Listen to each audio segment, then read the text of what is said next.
I've waited 4 years for these kind of meetings, and this is the first meeting in Nassau County, and that I think that as much time as is required is what Cablevision should be allowing us.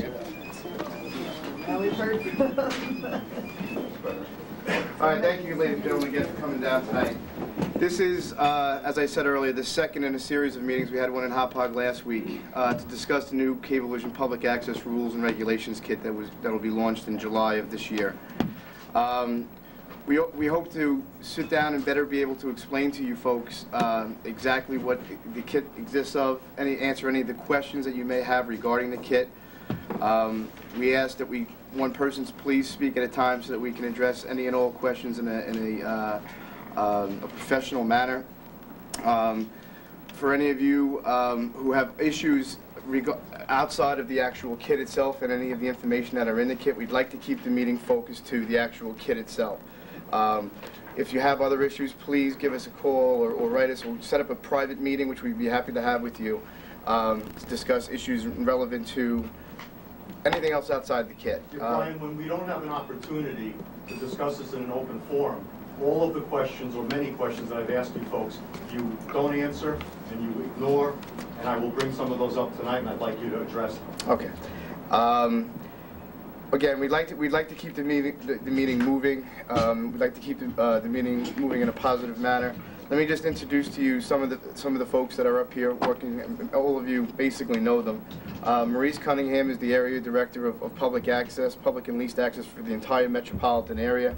Diane Bennett is the access coordinator for Long Island West, access supervisor, and Amy Galumbo is the access supervisor for Long Island East. And I'm sure most of you know them.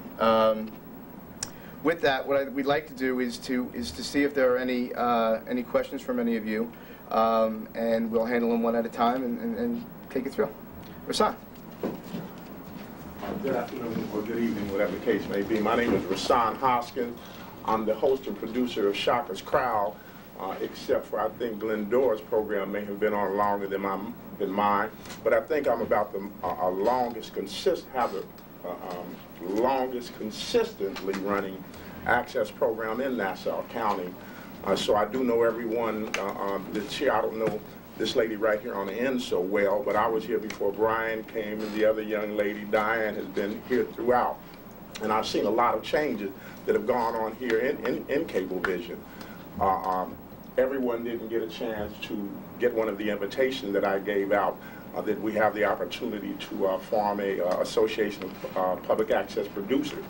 And I say that, Brian, because even without reading through the rules and regulations, which I have because they reiterate most of what's been going on over the years, but one thing that is missing from it, that there has been absolutely no input from access producers in the development of it.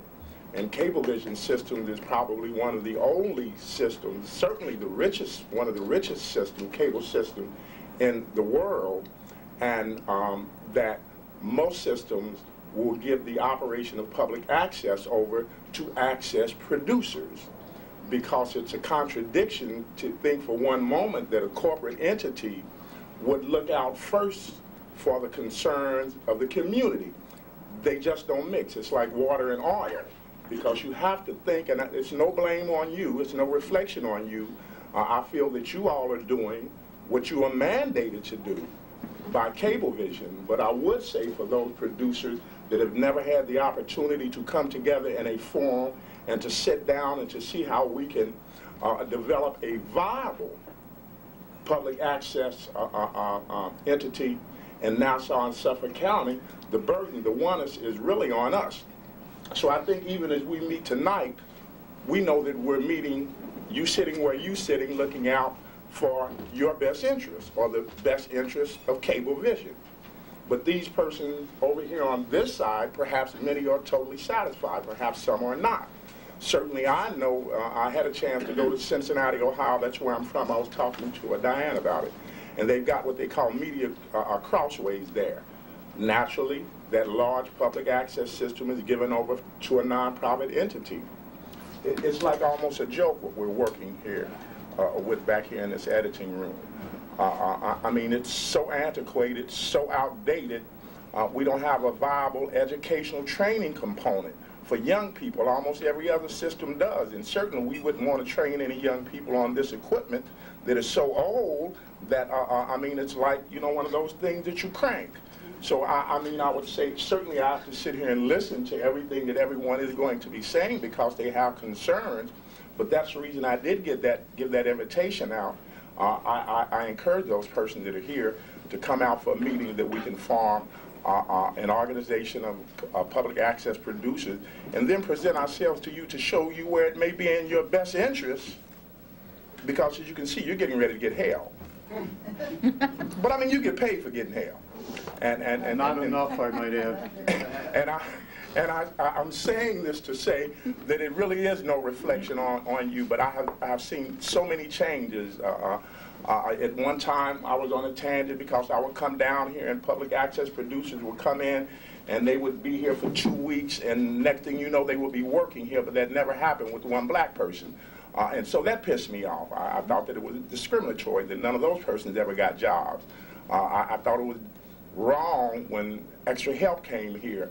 No longer are we able to touch the lighting grids, and that's part of training, of public access training, in almost any other facility, anywhere that you go in any other system, you get training on these, and part of it is to be able to configure and learn lighting. But our program, you have to move yourself around where the lights are, or either you know what comes behind that. So I saw that where we, for almost a year, you did not have use, could not have use of this facility, and that was in violation of FCC rules and regulation to maintain and have this available for persons in the community. I mean, so many other things that are happening. Again, your focus, I understand, is on the corporate cable vision. For those persons that know and understand how important media is, Mr. Perry here knows, you all now know of the African American Media Network. That was an offshoot of an organization that I formed called the Association of Minority Access Producers back in 1995 when we got kicked out of here. And that birthed the African American Media Network. So I'm just saying to the persons that are here, whatever we may say here, they have to do their job. I love them with all my heart. He has done, Brian, I'm not going to just dog you. You have done some things that really and truly were good for our community. Some you've done, I don't think you really understood.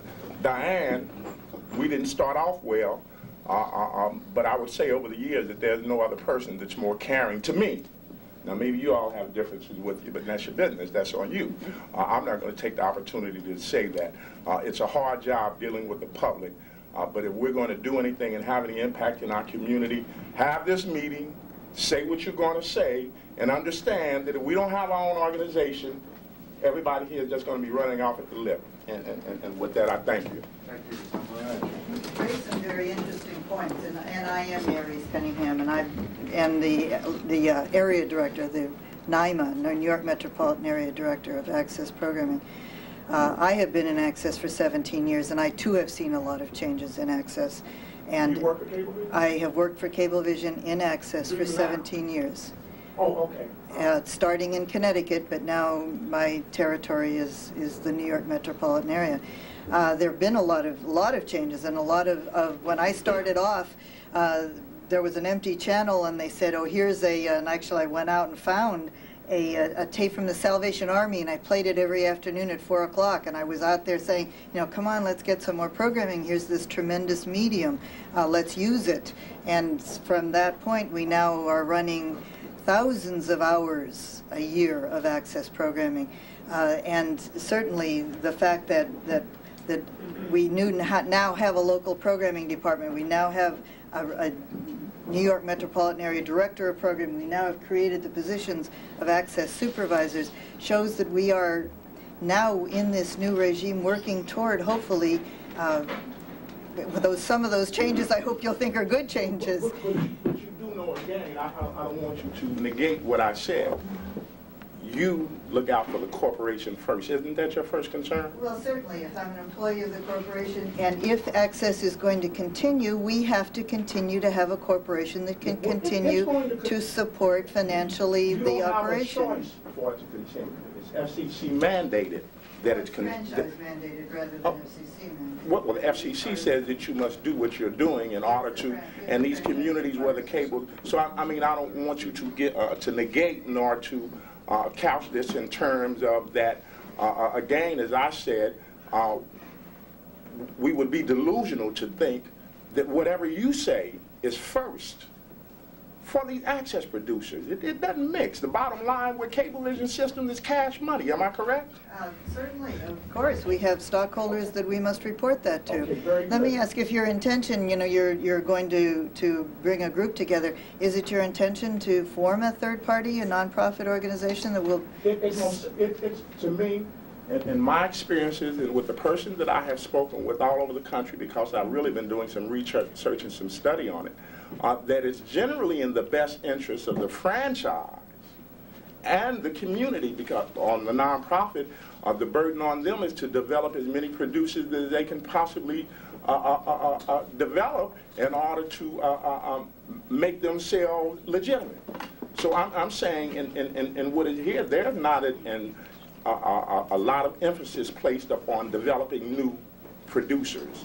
Whereas, and I'm sure you're saying you've been in this for 17 years, and I'm sure that you also know, or maybe you do know or would agree, that those cable systems or franchises where a nonprofit entity is running the public access entity, that those are the ones that work the best. And those are the ones where if there's somebody to beat up, it's not Cablevision. You understand what I'm saying? Well, that's why I'm suggesting Yeah. that it's a fine idea. And We just... that doesn't mean that Cablevision does not have to provide resources so that That's that right. can happen. But we just went through that kind of a change in Connecticut where we handed over the operation to a third-party nonprofit organization.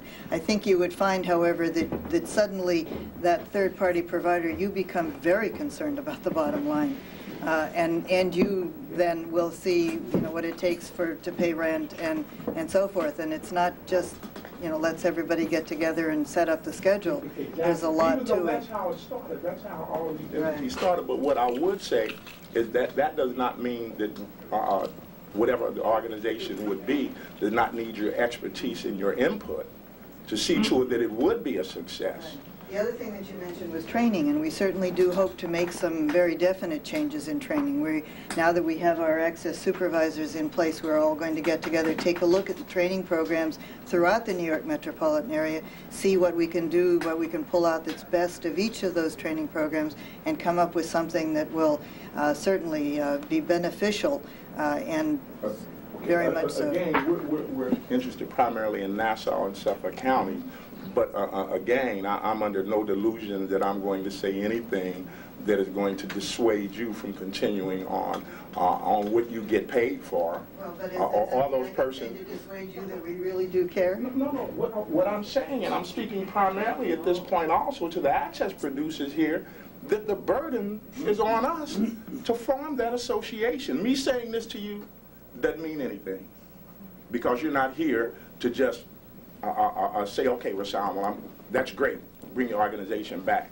What it's going to take is for those persons here that really want access and really want a fine, grand facility that really reflects the kind of money that Cablevision is sucking out of our communities, then it would behoove us to develop our own association and then bring that to you. And I'm quite sure, as you all are working, I wish right now you would keep that in mind, that this is what is going to happen, and to try to have some kind of a liaison between those persons in these newly created positions, that they would be working with this association. I think, Brian, you're a manager.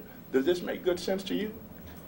Well, the whole idea of third party is not new to anybody. There are I would have to really answer it by saying there are pros and cons to both sides of it. Cablevision, however, is not in a position or at a point right now where they're looking to make that a reality, third-party provider a reality. What they're looking to do is to create these new rules and regulations to work with you folks as best as we possibly can, to improve our training, to improve our facilities, and to improve the overall quality of public access. Again, and Richard, and I'm going to say, you got it. You probably proved my point. I'm sure when we come back to you in numbers with an organization that you won't sing that exact song. you'll have to sing another song because, you know, we are in the media. We know that we can make a public display, and that's what we have to do in order to get anything. Nobody's going to concede power. Nobody's going to concede control. And really, like you're saying, you know, you're not even thinking about that. But I would dare say that if we come back as a unified group, a unified organization that's legitimate, that what we say you'll listen to and everyone else will, and then we can have some impact. I'm sorry, Rich. No, Arnold Pilsner. I read the regulations. I was very happy to see some of the positive aspects in terms of additional training and cooperation and so forth. I guess my main concern is the 13-week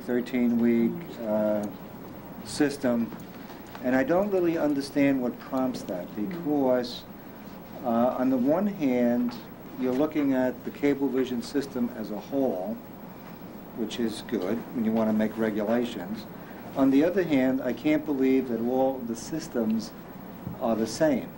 So to have one set of rules probably is going to apply well to one group and not well to others. I know in business, when we try to apply rules across the board, we find that, for example, I was doing some work in an area where we were trying to apply some rules for projects. And when we had a big project, the rules that were applied were fine.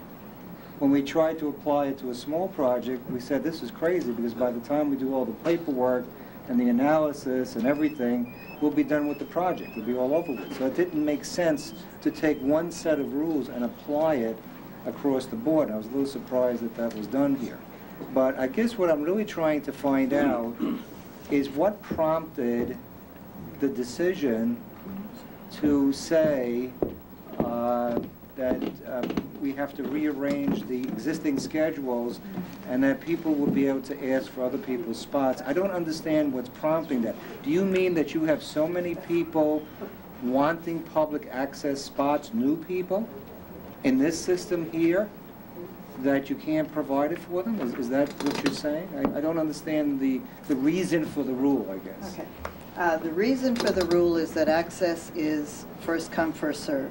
Traditionally, universally, that title or that adjective, whatever adjectival, is put on to access. First come, first serve. What does that mean? And how can you really make access accessible to people who say, gee, you know, I like that time slot. Well, there's somebody in that time slot. Well, they've been there forever. There's nothing about access that says that a time slot that you have, because you've signed and applied and put your name on the contract, is your time slot forever. There are people who would like to get into access in some of our areas who haven't been able to get into access because the timing is filled.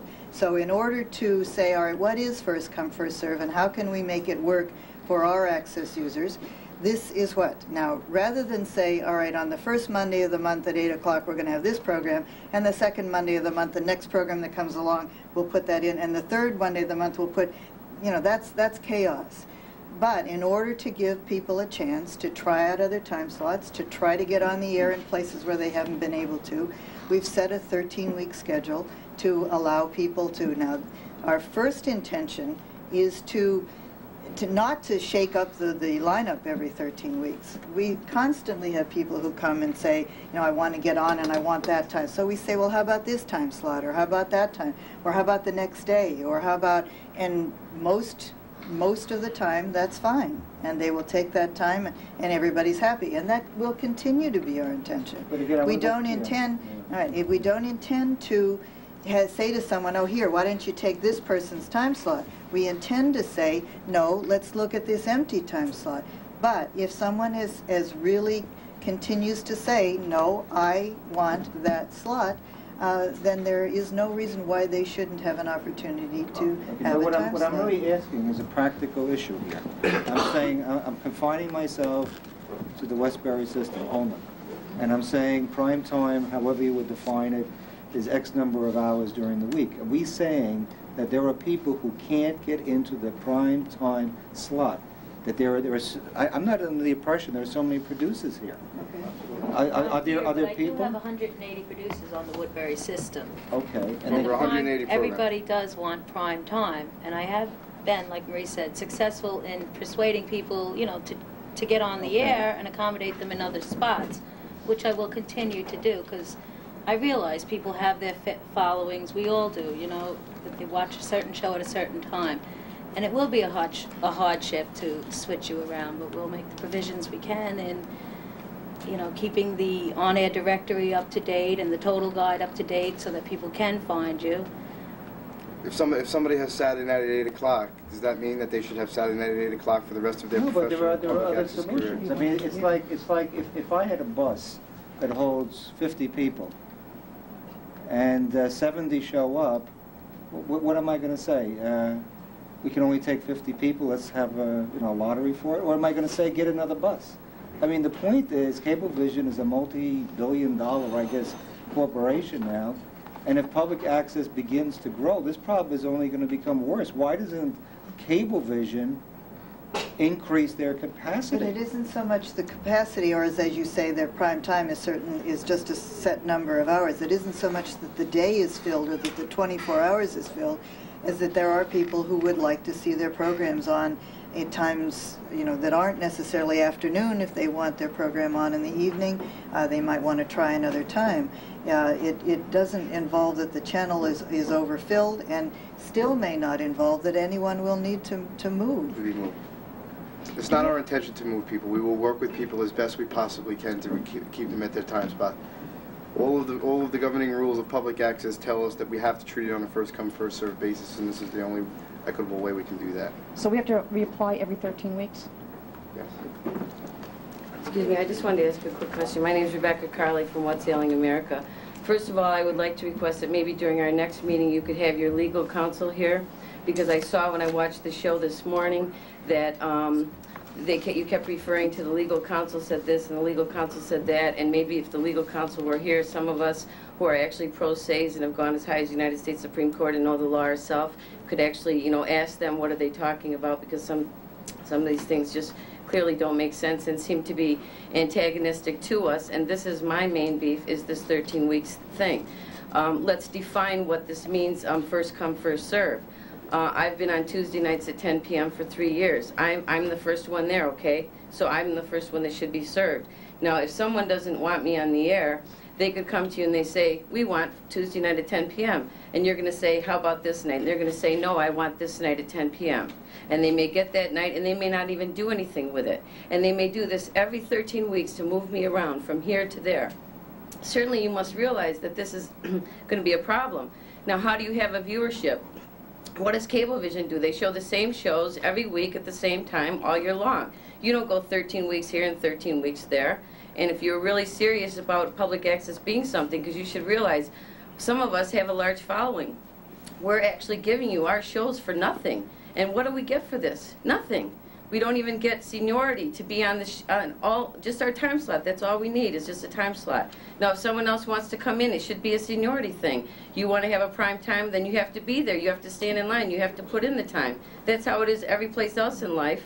Why is it in Cablevision that some person off the street can just come in? Because certainly you must realize they can do this just to get us off the air.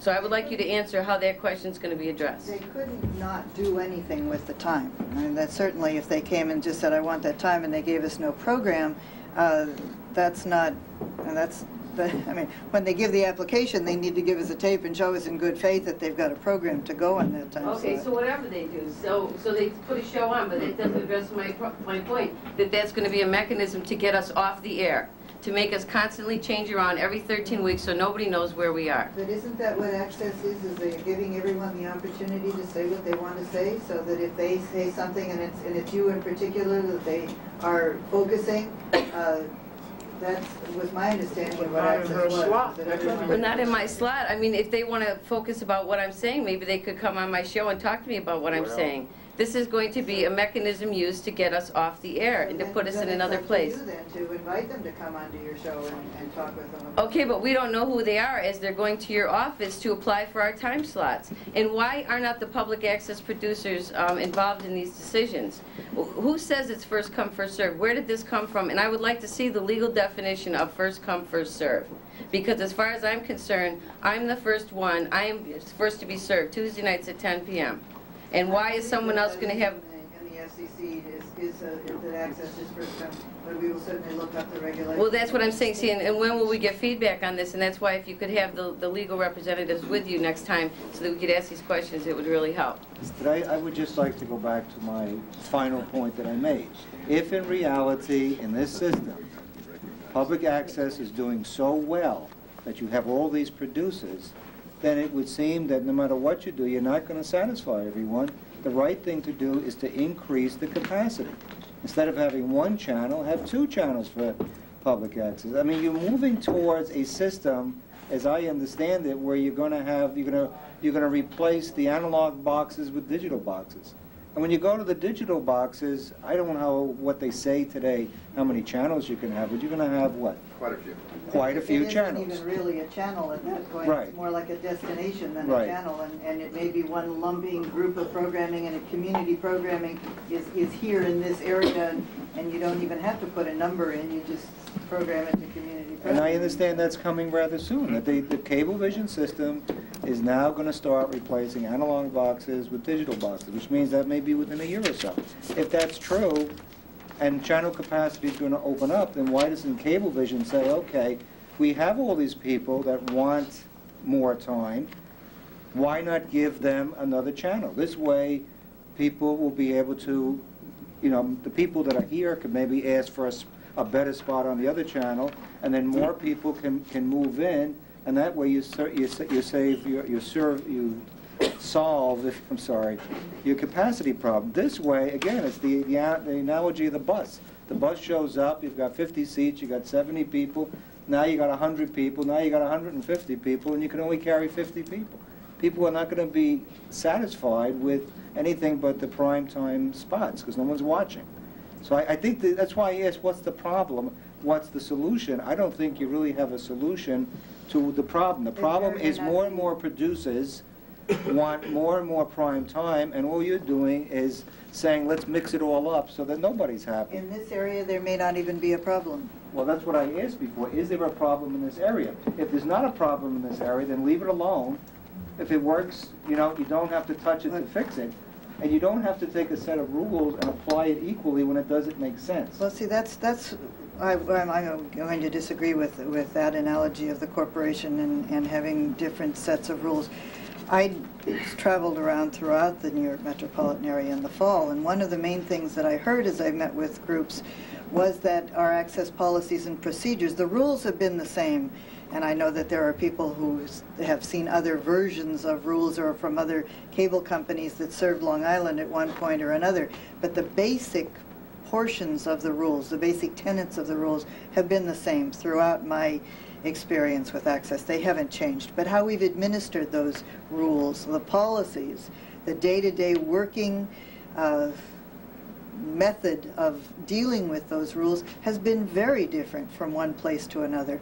So that we've had people saying, well, they do it this way out there, and over here, why do you do it that way? And we have found, and I have found, certainly over and over and over again, that we get into the biggest problem when we don't handle people the same way, when we don't do things the same way. So that this was our main idea here, was to do things. There's something in the law that's called community standards. Even the Supreme Court believes in this. And then you have to understand and reflect what your community wants from area to area. And yes, you have political cover by saying that, but what you're seeing in this room is probably people put their heart and soul into their access programs. Rasani's been on for years. I'm going to my 6th year of this program. I've worn various hats, including working for Cablevision. I'm also the part-time access director for the 4 Village Studio in Floral Park, which we're very proud of. But I'm here right now as an access person. And all of us in this room, whether or not we're paying X or not, and Diane has been always great to us, care about the product that we produce. And if you understand television and you understand programming, if you start changing what people are, we lose our people. They're not going to follow us because they're not going to know where we are.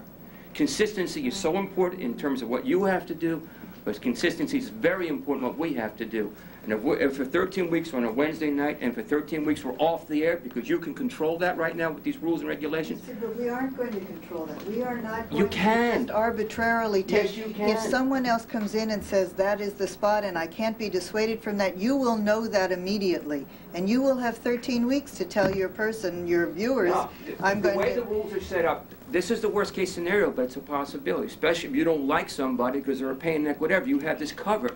So somebody can say to us, you reapply for 13 weeks, and because all these people that have applying now, there's no more spots available, we can't service you, come back another 13 weeks. That is a possibility. No, we have 24-hour channels, so. But it's like, Diane, it's not on 24 hours a day. It absolutely It would is. be if we had somebody requested programming. the time, absolutely would. Certainly. Well, Well, then why is this That's why happening? I are had you the doing public 13 access weeks meeting, a then? 2-hour Because meeting the There are following day 180 because I had producers 2 vying for hours the the next same day. time. And if you have 24-hour channels and you have access to that 24 hours, then why are you changing the channels? Why are you changing every 13 weeks? It's not fair to the new people that start their show. It's just as important to them as their show is to you. That's a fair point. Because but- they're the new people. But the other point is, you can bat this back and forth, the other point is, knowing how this works, person just wants a time slot. Now, I don't know how you define prime time. I don't know, because years ago, it used to be only 2 hours, 5 days a week, 10 to 12. That's been expanded greatly, and a lot of people appreciate that. So I don't know what the definition of prime time is. My guess would be, if you really think about this, without a lot of passion and have egos going back and forth, if you give a person a regular time slot, whether it's a regular monthly slot, bi-monthly, weekly, whatever, because some of us can only get on twice a week, twice a month out at Hop-Up because of the constraints out there. But starting July, but right now that's the reality, and that's the reality. I think somebody wants, if they can see their product on there once a week and a regular time slot, whether it's afternoon, evening, or whatever, I think they're going to be very happy with I that. have to disagree. I've dealt with a lot of upset people who didn't want to be on at 3 in the afternoon. They wanted to be on at 8 or at 9 or 10. And they should be given the opportunity at some point to be Well, on that. that- They shouldn't you know, have to that's wait debatable. till That's all the debatable. access people either don't want to do their show anymore or somehow disappear. Or I don't know what you're talking about for seniority, that you get to do your show forever on that time. That's not really what access Yeah, is but a about. lot of us had to wait in line to get our show on at a certain time, and now you're telling us it's like, okay, that means nothing, and now you're going to go back in line with the people that are just starting out. And it goes back to the viewership. That hasn't been addressed. Can any of you deny that having our time changed every 13 weeks is going to affect our viewership? I don't think it meant nothing. I think that you've been on your spot, and like you said, you have a following, Right. and you've established that. And I think that the people that do watch your shows will follow you. It'll be listed, it'll be in a total guide, it'll be on Channel 14, and I don't think you're really going to lose your following. They will find you. But why They're gonna weren't see we your show. involved in this And decision? I don't understand. producer at a meeting the other night who said that's great, that if I have another time slot, it means I get opened up to a whole new different audience, and I'll get audience. new viewers and who never even saw my I show. can't Why imagine couldn't we any take a producer vote saying that. amongst the public access producers? Why couldn't we have been involved in that decision? There are two types of viewers you get. You get the surfers. One person at a Yeah, time. there are two types of viewers that you get. You get the surfers and you get your regular following. As time goes on, you build up your regular following. The surfers, I agree, as you move around, you'll get new followers. I agree basically with everything the people here are saying. We air our program on 16 different systems. I don't think anyone else does it. So I'm very familiar with the rules that are prevalent in Manhattan, and Bronx, Brooklyn, Staten Island, all over. A couple of points. The only positive I can say is how good you guys are. As far as I'm concerned, compared to the people I've dealt with, in all these other systems, I'd say on average, all of you folks here, including Tom Gargo, who's not here, all of you have done much better than they are. But on the negatives, this 13-week thing is a big, big problem. And you're sort of contributing to the problem with one of your little rules, where you've gone too generous. You're allowing people to air a program 4 times. That is idiotic. To allow a person to, that turns people off on public access. When they see, and I've seen the same program on before my program 4 or 5 times already. Not good. I mean, an exception, yes, but in See, then I've got another group of people who are saying to me, well, I've got my time slot, and if I want to air 13 times Right. the same program, Well, so, that's where you ought to have, like never everyone here gonna- says, you ought to have had input from all of us, and I'll bet you most people agree. But we You have don't want to turn people off on public. You 2.5 switch us million around, people that we you would turn have people gotten off on public access, and you switch us around. You also turn people off if they say, my God, it's every week it's the same damn program. So don't permit that. All these other systems, and you talked about you're familiar with these other systems, no other system does that.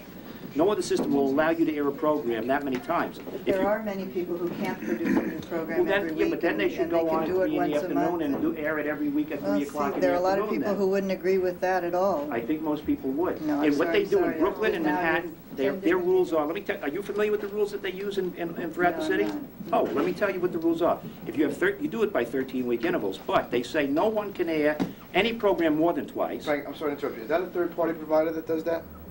Is that? In Manhattan? Manhattan Yeah, they have all of them. And they have these and they have a community groups that- 13-week contract. Yeah, they all have these community groups that run them. And the Swansea. same with Staten Island, the same with Brooklyn, the same with, it's like that all over.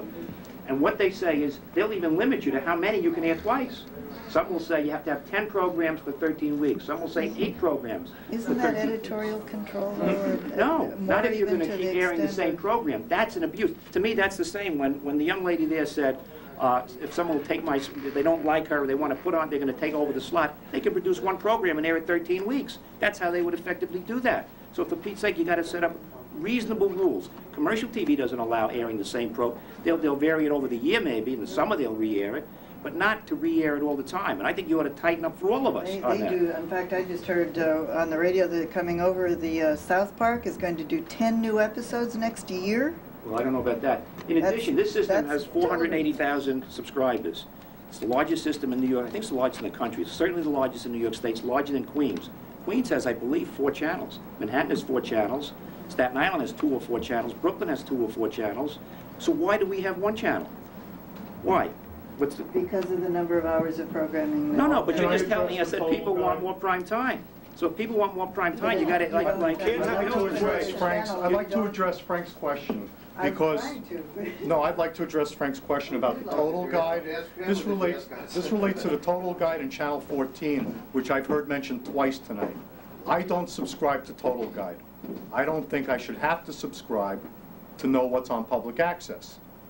Number 2 is that my show, Model Railroading on Long Island, which has been on for the last 4 years, coming this July, we've produced 46 shows, is that our show was listed as model in the total guide. We have no control. We have no control over to how you list it. I've seen it listed as Model Railroading on Long Island. I've seen it listed as MRLI, and now I've seen it listed as model. So people are interested in models, or whether it's a female or a male, or whether it's a person that built the model, doesn't understand that it's Model Railroading on Long Island. So it seems that you take the first word of the person's show, you know, like the public access movement could be called the public. And it doesn't necessarily describe in the total guide properly as to what the show is. My other issue is that Channel 14 is the worst example that anybody could possibly use, because all they show, in my opinion, is, and actually not my opinion, it's fact, is that all they show is what's happening for the next hour to an hour and a half, and that Cablevision has made sure that in between they seed it with the pay-per-view TV shows to make sure that the public that they've been serving can find out what's on.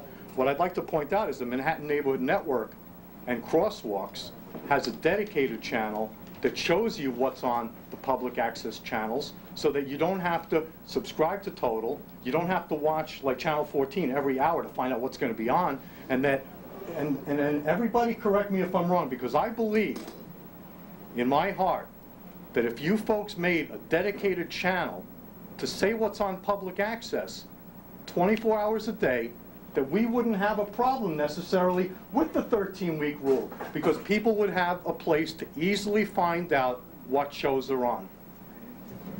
I have many more things to say, but I'd like to bring them up as they happen tonight. Is a 13-week negotiable?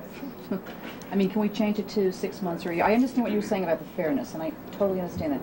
But some of the people are saying here, and I agree with that, it's when you do have a following, it's very difficult for people. Is there any way we could get it for 6 months or a year? What we have said in the kit and in the letter and so forth is that we're going to roll this out on July 1st. This is, at the end of the year, we're going to take a look and see what needs to be smoothed, what isn't working well, what is not, where are the bumps in the gears, right? People who've been to the meeting a couple of times have heard that now each time. But if the things are not, if it's just, if it doesn't improve the situation universally throughout, if there are some bumps to smooth, we'll do some smoothing.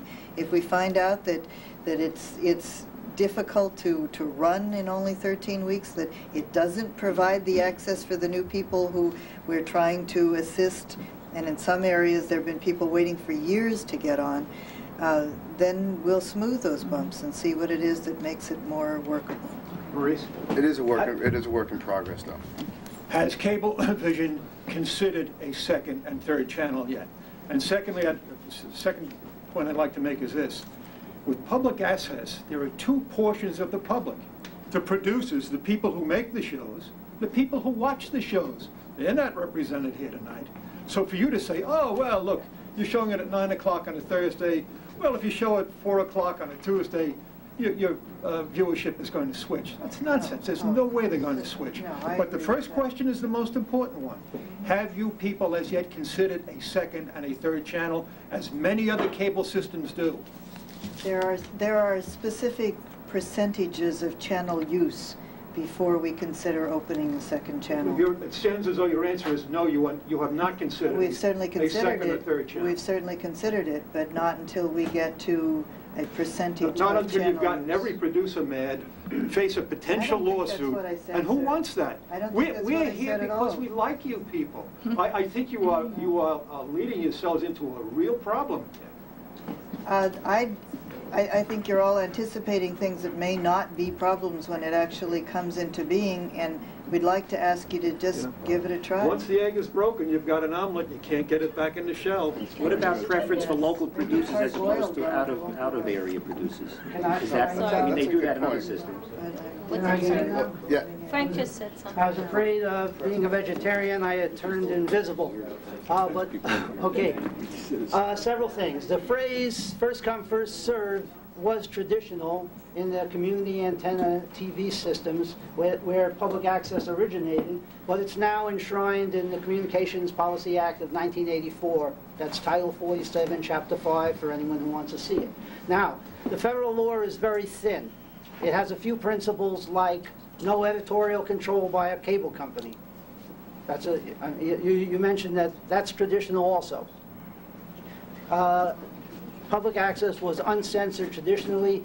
It's now in federal law, it's in New York State law, it's in the Public Service Commission's rules. Okay? This issue of scheduling, the federal law is very thin, and it's left to people to do a reasonable job. The idea being that people who are committed to something certainly should get their message out, but somebody who has an immediate need should be able to come on live and have a single 1 hour program or half-hour program as well. That's what was done in the early days of television before video recording even became possible. So uncensored, immediate access to a mass medium. The gentleman who is sitting here, is he still here? Yes, Our son? Okay. I wanted to make some comments with respect to what he said. Cablevision is not offering this to the public. It's in response to a contractual obligation that it has on Long Island with 106 different municipalities. Each of the places where we live, whether it's a city, town, or village, has a franchise contract with Cablevision, and as part of that contract, if it complies with federal and state law, it's required to have at least one public access channel for that community and at least a half channel for governmental use and another half channel for educational use. These are minimums, and the municipality can, in negotiating the franchise contract, get more channels if people in that community pressure the mayor or the supervisor to negotiate harder with Cablevision. One of the problems for all of us on Long Island, as well as for Cablevision, is that there are 106 contracts, all of which are different. All of which, some ask for one channel. Where I live in Oyster Bay, we get one channel, and as soon as it's filled up, we're entitled to another one. We're getting a studio in Oyster Bay, in addition to this one, within a year. That's part of what we negotiated and got. So it is difficult. Now, Cablevision can go beyond what the municipalities have gotten into their franchise contract. I do believe, Maurice, having seen you last Wednesday evening, that you're a person who would give us this if she could. But the corporation makes money from each channel that it's able to lease time on. Television time is very expensive. It's a very lucrative business, as we all know. So if Cablevision were to voluntarily take another channel and give it to us, there might be a group of shareholders who came to them and said, hold on here, you're losing my money. Cablevision is dedicated to their shareholders and maximizing the profit, and so it would be difficult for Cablevision's management, if they did want to do that, to give us more channels unless the municipalities have negotiated it and they have to do it. It's a difficult problem. With the problem of scheduling, there are many possible plans that you could be implementing that you're not. Number one, we haven't talked about the categories of programming. There are people who come on, I often submit one-shot programs. I find a videotape on the internet, I buy it, I submit it to Cablevision to show a couple of times because I think it's worth sharing with the community. Other people want an ongoing series, and many in this audience have proven that they have the commitment to do that. Okay? There are going to be people coming on for 13 weeks, and by the second week they'll realize their volunteers are all gone, they've run out of material, they'd rather do something else, they'd rather watch Channel 4. So, there are different categories of, what's wrong with your plan is that it doesn't have the flexibility for all these different categories. And, okay, and as I said last Wednesday, you really should have taken this plan and stamped it draft and submitted it to the community for suggestions, for modification, to get back to you. Now, you said you're going to review it on a quarterly basis, and you're going to be flexible within your policies and procedures where you can't be in your rules and contract, and I appreciate what you said. But you could be doing it differently. Now, I realize it's taking you something like 2 months to implement the plan that you have to get to July 1st. You're throwing it out to us on May 8th, and it's going to take time to get it, all the different centers around the metropolitan area, all the people involved, both on your side and on the public side. But I really think you need more input, because it would be a shame. These people are producing worthwhile programs that are serving the community, and they're serving Cablevision. The only reason I'm a subscriber is because of public access. Until I became a producer, I wasn't a subscriber. So you have at least my monthly check. And I'm sure there are others. So I'll give other people a talk, maybe say some things later. I would just like to say one thing quickly about this editorial control, because you just admitted that if someone comes in and says they don't like my viewpoints and they would like to submit a counter viewpoint on my time slot, that you would give them my time slot. So that is basically giving editorial control, because you're allowing them to take the time slot, because you said that in some cases you would try to convince them that they would take another time slot. Right, but see, no offense, but see, certain things are happening, and some of us have had things happen to us that we know that sometimes there's control. So it's not that your word means nothing. I'm sure if you could give us your word and mean it, you would. But on behalf of Cablevision, you're just somebody who's paid to sit in that chair and tell us what you have to say.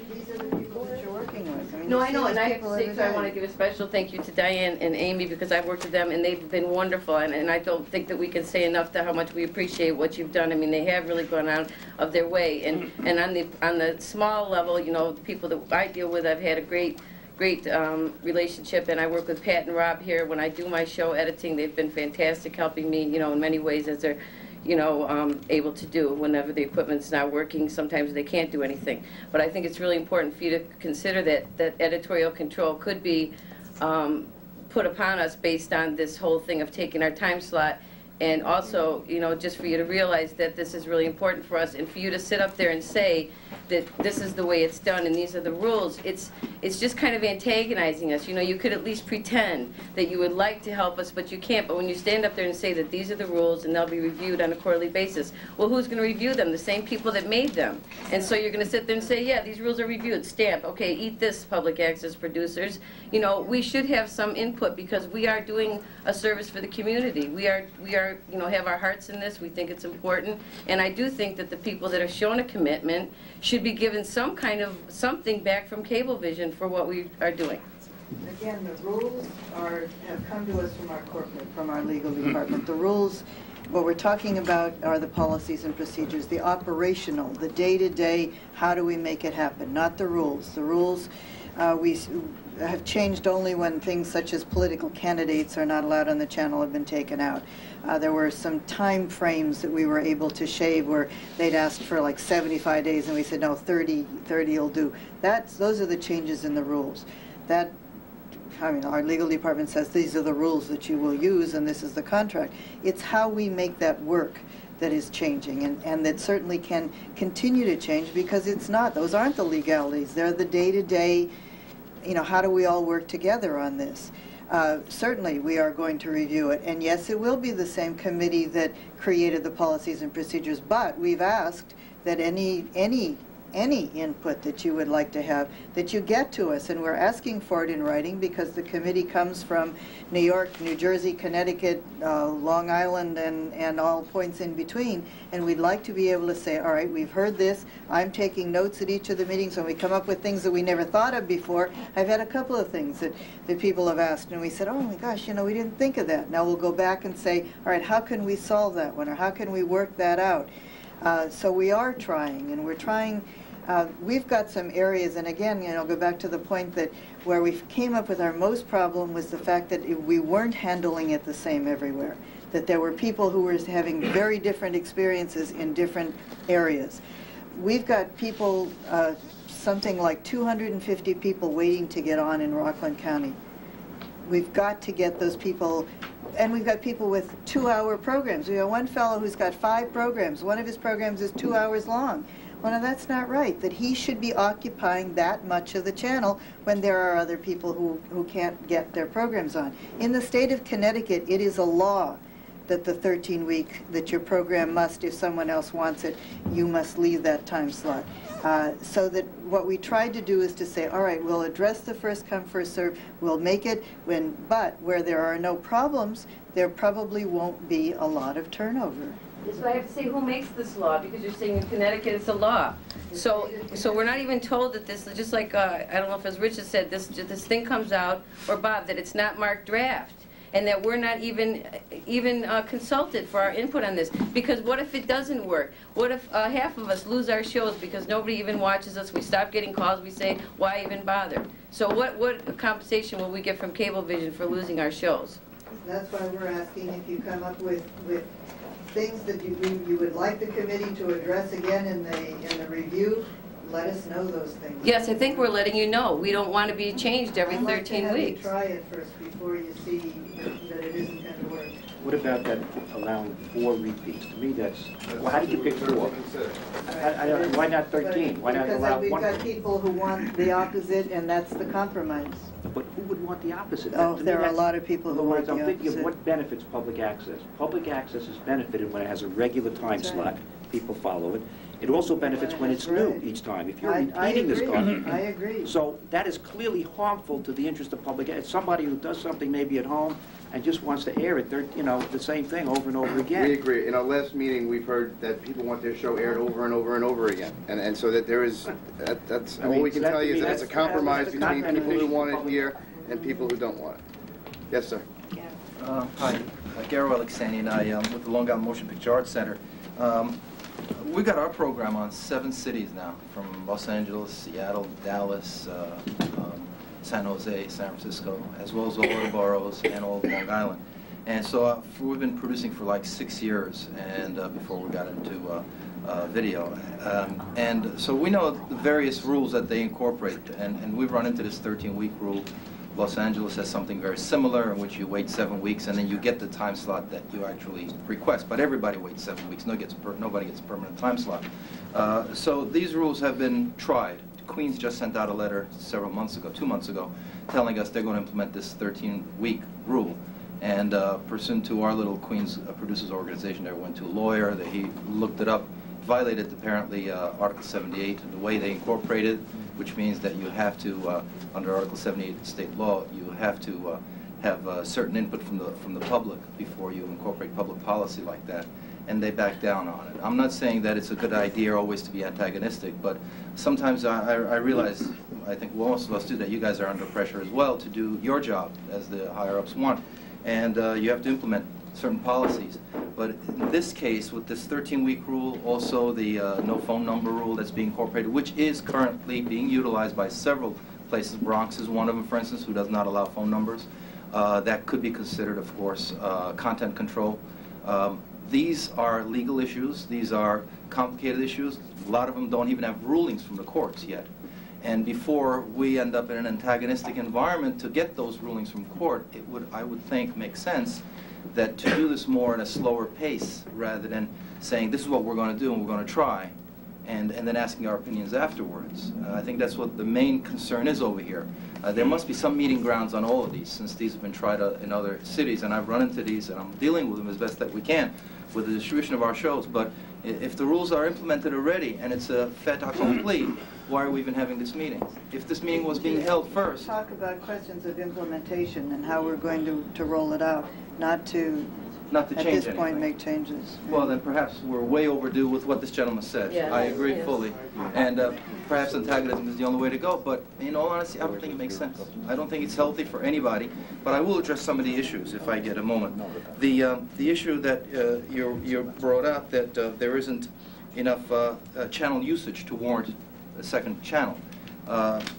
You today, I believe, said that the fact that we have to do the 13-week rule, which I'm not personally totally opposed to, frankly, but I see my colleagues are, and if they're opposed to it, then I feel there might be some validity to it, even if I don't personally agree with it at this point.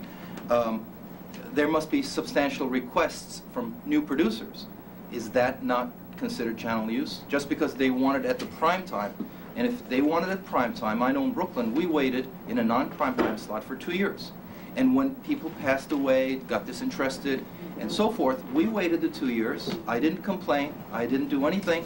When the time came, they knew we were solidly producing shows every time, new shows, and we were reliable. We weren't giving them bad tapes and this and that. And so the first person they thought of, or one of the first, I presume, when some 7 o'clock time opened up, was they said, hey, Garrow, you want to get your program up there? I got a good time slot for you after 2 years. And I said, fine. Now, I think that's what Dr. Carley is saying, is that first come, first serve. Granted, the courts have not made a ruling on that yet.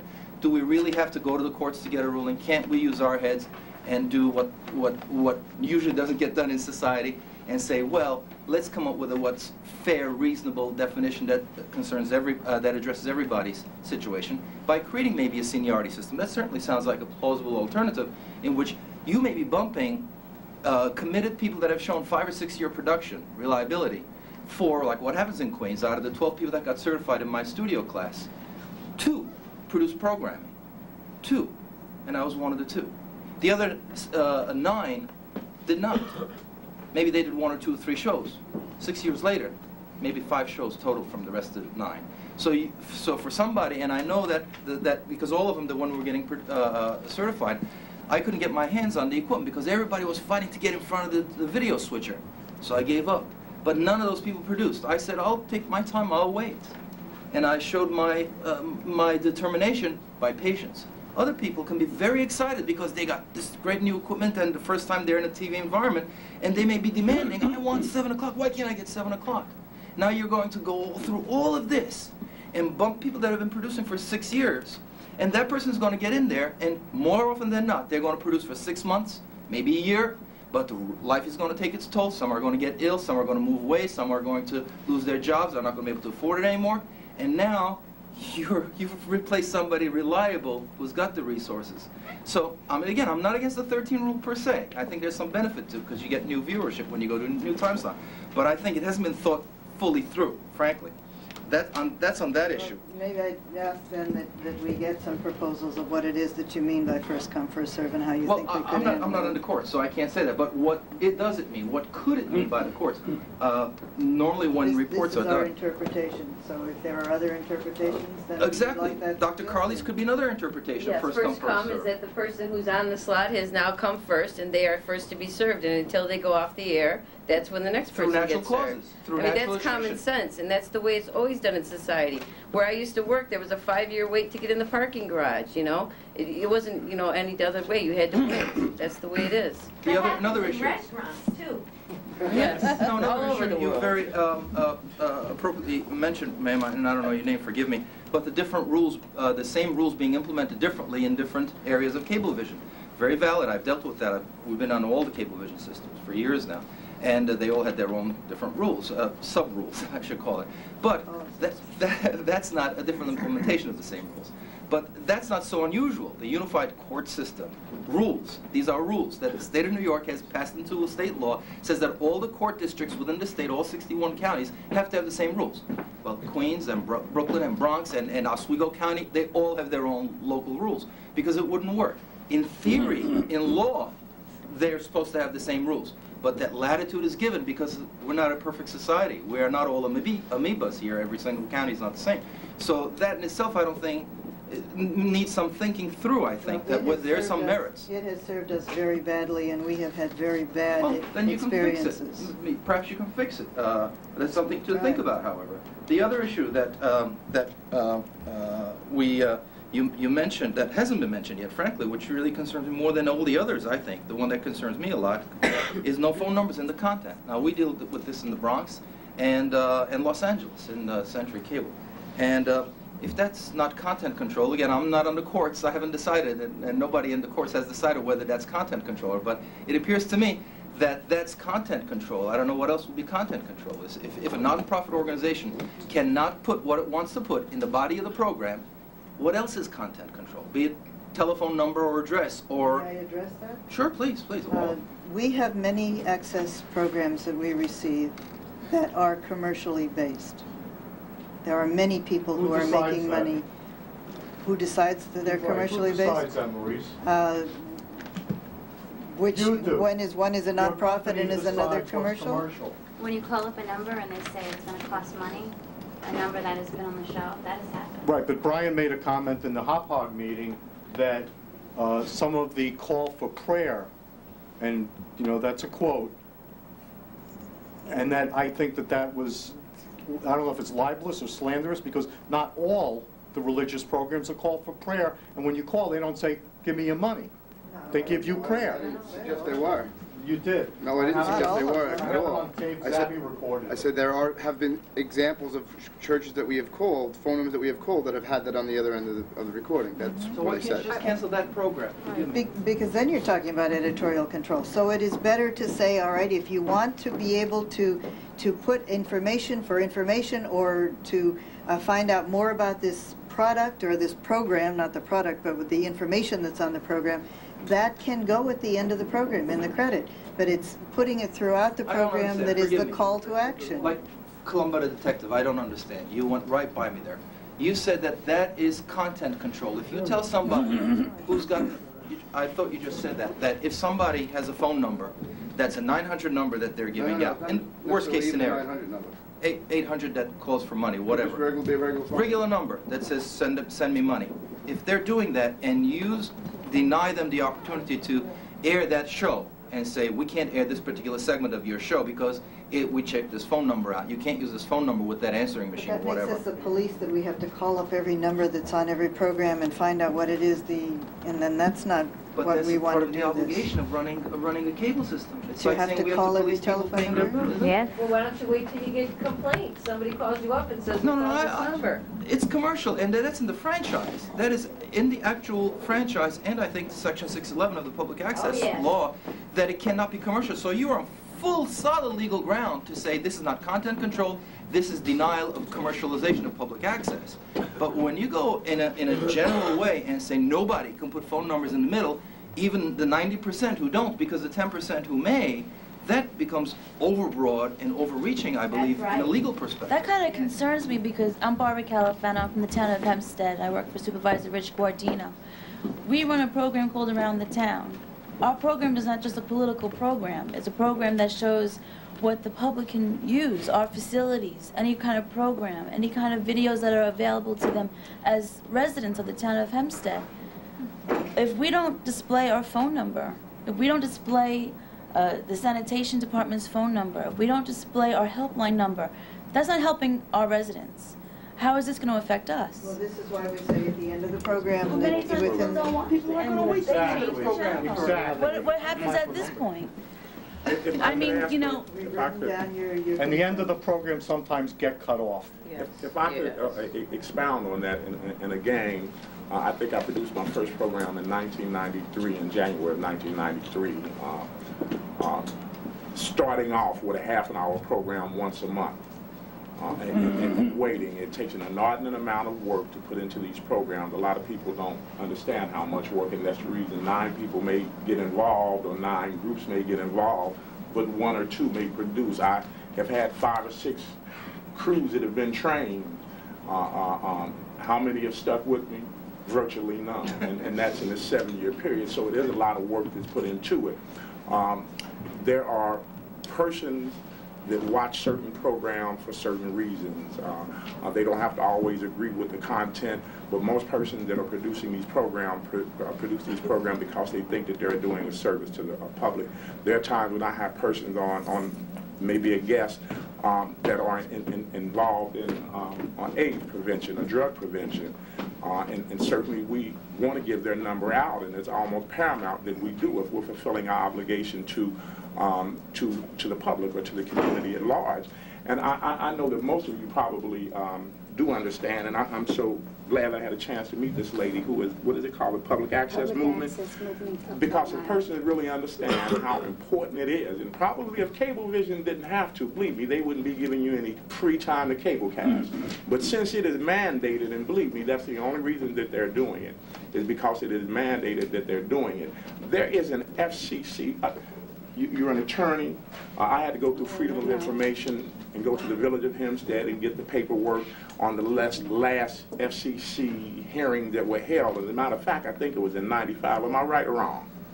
Is that the last time that, well, you should certainly know. I'm talking about the last FCC hearing where rules and regulations were set for public access. I believe it was 1984. 84. No, it's something been since. There's been something in 94 and 95 because they have a catalog that they. So there are a lot of rules, and again, something I've learned, and I guess I'm speaking as much to the person that's here, and I'm hoping everyone got one of these invitations. If we don't do our homework, and this is again no reflection, I understand, ma'am, that you're here, you're working, you get paid. It's a bottom line thing. But for those persons that actually think that they are doing something for their community, we have to do this together. I'm the PTA president at the middle school. I tell parents over and over again, if you go by yourself to that principal, to those administrators, they're going to pat you on the back and say, But if you go with a group of parents to address your concerns, they're going to listen. Right now, again, no reflection. I keep saying that, not being an apologist for you, but saying that right now we need this discourse, but we don't understand. If you're an attorney, you know we need you. If you're in the public access movement, you know we need you. And the same conversation that we're getting now, we won't get that. But this has got to go before the public. I remember when Rich Einhorn did a press conference at Cablevision, because Telecare, which is a religious organization, and I understand Mr. Dolan is a Catholic, and there's nothing wrong with that. His belief system is supposed to be his. But all access producers were kicked off of Channel 21 to make way for Telecare. Now that's certainly not separation of state, church and state. Right. Changes of channels are constantly changing. I waited, I don't know how many years, we got on Channel 80, which put me off of 25 for a while that was going on. Now you changed it to 71. And I mean, it could be construed or viewed or perceived by some person that is purposeful. Maybe it's just, you know, again, you're going after your own corporate interests. But if persons are here other than they want to see them, their beautiful, handsome self on television, if you're here for any other reason than that you actually think you have a purpose and you want to enlighten and do something for your community, then we've got to bring this together. Because it's wrong. Again, look at this facility. We're talking, how much is Mr. Dolan and his family worth? How many billions? So whatever we're saying here, for those persons that don't do a studio program, when we get ready to leave, walk back there and look at that editing room. And you tell me how concerned you really and truly are about public access. Stevie Wonder can see this. It's not the case. So I appreciate what you're presenting to us, but I've understood that listen, the sheep can't take his case to the wolf, because he's not going to get justice. So again, who didn't get one of these invitations? We can move the meetings around. Directions from people above you. I know that the real course of action we have to take, if it comes down to it, is to go to the franchising entities, the government entities, and put the pressure on it. As an organization. That's exactly Not as right. individual. I mean, we don't want to do that. To me, it's a waste of our time, it's going to be a waste of your lawyer's time, and it's going to be a nasty battle. Hopefully, we don't have to do that, but I think you should have had these kind of meetings, like Razan said and everyone else said. We should have had these before you put out these rules and regulations. I mean, I know you're well-intentioned. I think you're well-intentioned, but you didn't, you put the cart before the horse. Yes, Mr. Brennan. Thank you.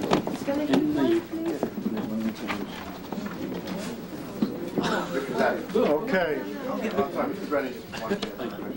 In the kit is a piece of paper which asks me if I want to be part of a discussion group with Cablevision and have that be aired on TV. And I expressed at that time that I would not be interested in signing that kind of paper. Yes. And I would like that to be respected at this time, and I respectfully ask that I be edited out of this film, which I had no notion that was being taken and has intention of being aired. I don't intend to be put in a box. And and I want my voice cut out as well. I respectfully ask that I do not sign permission slips. And thank you. And that's to the young lady who's taking the picture and taking my voice at this time. I'm sorry, I didn't hear what you said, sir. I'm not going to repeat to you. Thank you. Well, if we can't hear what he says, then I don't think this is a proper forum. I'd like to know what your comments were, I'm Mr. not Brennan. arguing with him. I just want to ask simply. It has nothing to do with this. Thank you. I just want to ask simply, if I sign up on May 8th for the period starting July 1st, would you help me count the 13 weeks? In October, when do I have to sign up to get, is it December or is it January? It's October, August. It's 6 weeks after July 1st. So then I have to come back in August for August, Will you send out August information? for a contract 2 that begins in when, please? October. Thank you very much. It's not a new contract, it's the renewal. And that would be the renewal. And you'll mention what date that will be, right, at the time that I have to? Yes. And then that will take you into, at the end of that, you'll be investigating what you want to do, so we won't talk about the third period. But my next question is that if A is given a particular time in July, and B says, I want A's time, can B get that back in October? Or is it on a first name basis, or first come basis, and C may not be, so A doesn't get his time back? So it's like a 3-level checkerboard, and I have a little trouble following that, because I say, you have to even define the 13 weeks for me, and to go into the 3 dimensions. The 13 is January, April, July, and October are the 13 weeks. January, April, July, and October. and now that would be the contracts, and then count 13 weeks before Well, that. but see, but you get, within the first 6 weeks of that 13 weeks, someone can come. And then the 7th week, the time you can stay with your time. And then the last time I spoke so briefly with Amy, you didn't have... Could I clarify one answer to your question? I think you made, I thought you cannot apply July 1st or 2nd or 3rd or 4th for the October 1st quarter. You have to wait 75 days before, I thought. No, you can. The 75-day rule doesn't apply? In the book you got there, doesn't it say 75 days? Not more than 75 days. You know, you're right, it does. It says 75 days, and my question, to be very precise, is it 75 days? Let's say your air date is October 3rd instead of October. Is it 75 days from October 3rd or from October 1st? You're right. You got something that. Ambiguous. Yeah, you're right. So this is where I don't say I could be in the first basis if I'm 2 weeks apart. No, I hear. And then my final question is that when we spoke at that time, Hopog was going to have a change in the programs as they did in Woodbury. So will you have a 71 that's just public access, or are you still sharing it with 25? Because at one point this meeting, it sounded like there was going to be a 24-hour channel in Hop Hog At for this public point, we're not access. switching channel numbers. The telecare is going to be used as a filler. It's public access comes first. It won't be an issue where it has been in the past where there's a telethon and people are going to be bumped, or there's a certain program that isn't going to be covered over. It's public access comes first. I see. So it is the same channel. Same channel. It'd be shared with 20, it'd still be 25. Yes, at this time. Is there any reason why, what's going on at 71 at Hop Hog, and why won't Hop Hog open up 71 for public access? That's something I like to open to Brian, actually, a little Mr. higher. Question. Hey, thank you. At one point in the meeting, I think it we're all sounded having a like, hard time hearing. I'm sitting Yes. I can't hear you back two here. people away, we can't hear what's going on. The gentleman does not want to be He doesn't want to be recorded. videotaped. Well, I'm thinking more of your answers. As his voice gets lower, your voice gets lower. I didn't even hear the question yet. He's interested in why Channel 71 isn't in Hop Hog and why it is. Channel 70, Or because the channel public 70. access channel in Hop Hog is channel 25. which is, you know, this isn't, so I'm wondering, and I asked if there would be a full-time channel for public access in Hop Hog, and the answer is no. And I'm asking, Well, what why is... is the answer, what do you mean the answer is no? The answer is yes. I'm sorry. There is a full-time public access channel in Hop Hog, it's channel 25. And it's 25. That's but Telecare's it's channel, shared. Brian. No, it's public access. Telecare is known in the tri-state area as channel 25. That's a fact. You Telecare- can't change that. Rich, we just spoke about this at the meeting last week. Wait, Public wait, access programming is on channel 25. Whenever there is not public access programming airing on the channel, Telecare So programming public is aired. access is public telecare. Yes. No public access producer will be denied access to channel 25 on Hop Hog at any time, as long as another public access producer does not have that spot. And the sign-up dates for Hop Hogs would be the same as Woodbury, and the Yes. contract times the same as, thank you very much for your time. You're welcome. Yes, Rich. Okay, it's my turn now. Okay? I've been doing this for 4 years, and I've been fighting with Cablevision consistently for 4 years. It disturbs me tremendously that as of tonight's meeting, I have not had a chance for the Public Service Commission to have enough time to read your new rules and regulations and to determine whether, in fact, they are legal. Actually, that's not entirely true. We just got off the phone with John Figliosi this afternoon, who has read the document. And what was his statement to you then? He wanted to get together with us and discuss some of the language in it, but all in all, he thought it was a fair document. But he wanted to discuss the language. No, he which wanted hopefully would be clarification. He wanted clarification on a couple of Well, I'm still waiting for him, and I'm the public, and I think he serves me. That's Before an he issue- serves that's an issue we can take up Cablevision, with- that's an issue that we will take up with Public Service Commission, and I have been having a good dialogue with John Figliosi for the last 3.5 years. I'd like to point out the issue of Hop Hog Telecare, and that people don't realize that it is a public access channel, because Telecare is using channel 25 in the tri-state area for their own use. So what happens is, people turn to 25, they see Telecare's name, they see their logo that they're allowed to put in the corner, and that they think that that's a religious channel. I've had people tell me that they don't see my train show because they won't watch a religious channel. You have to change that. You have to change the public's perspective.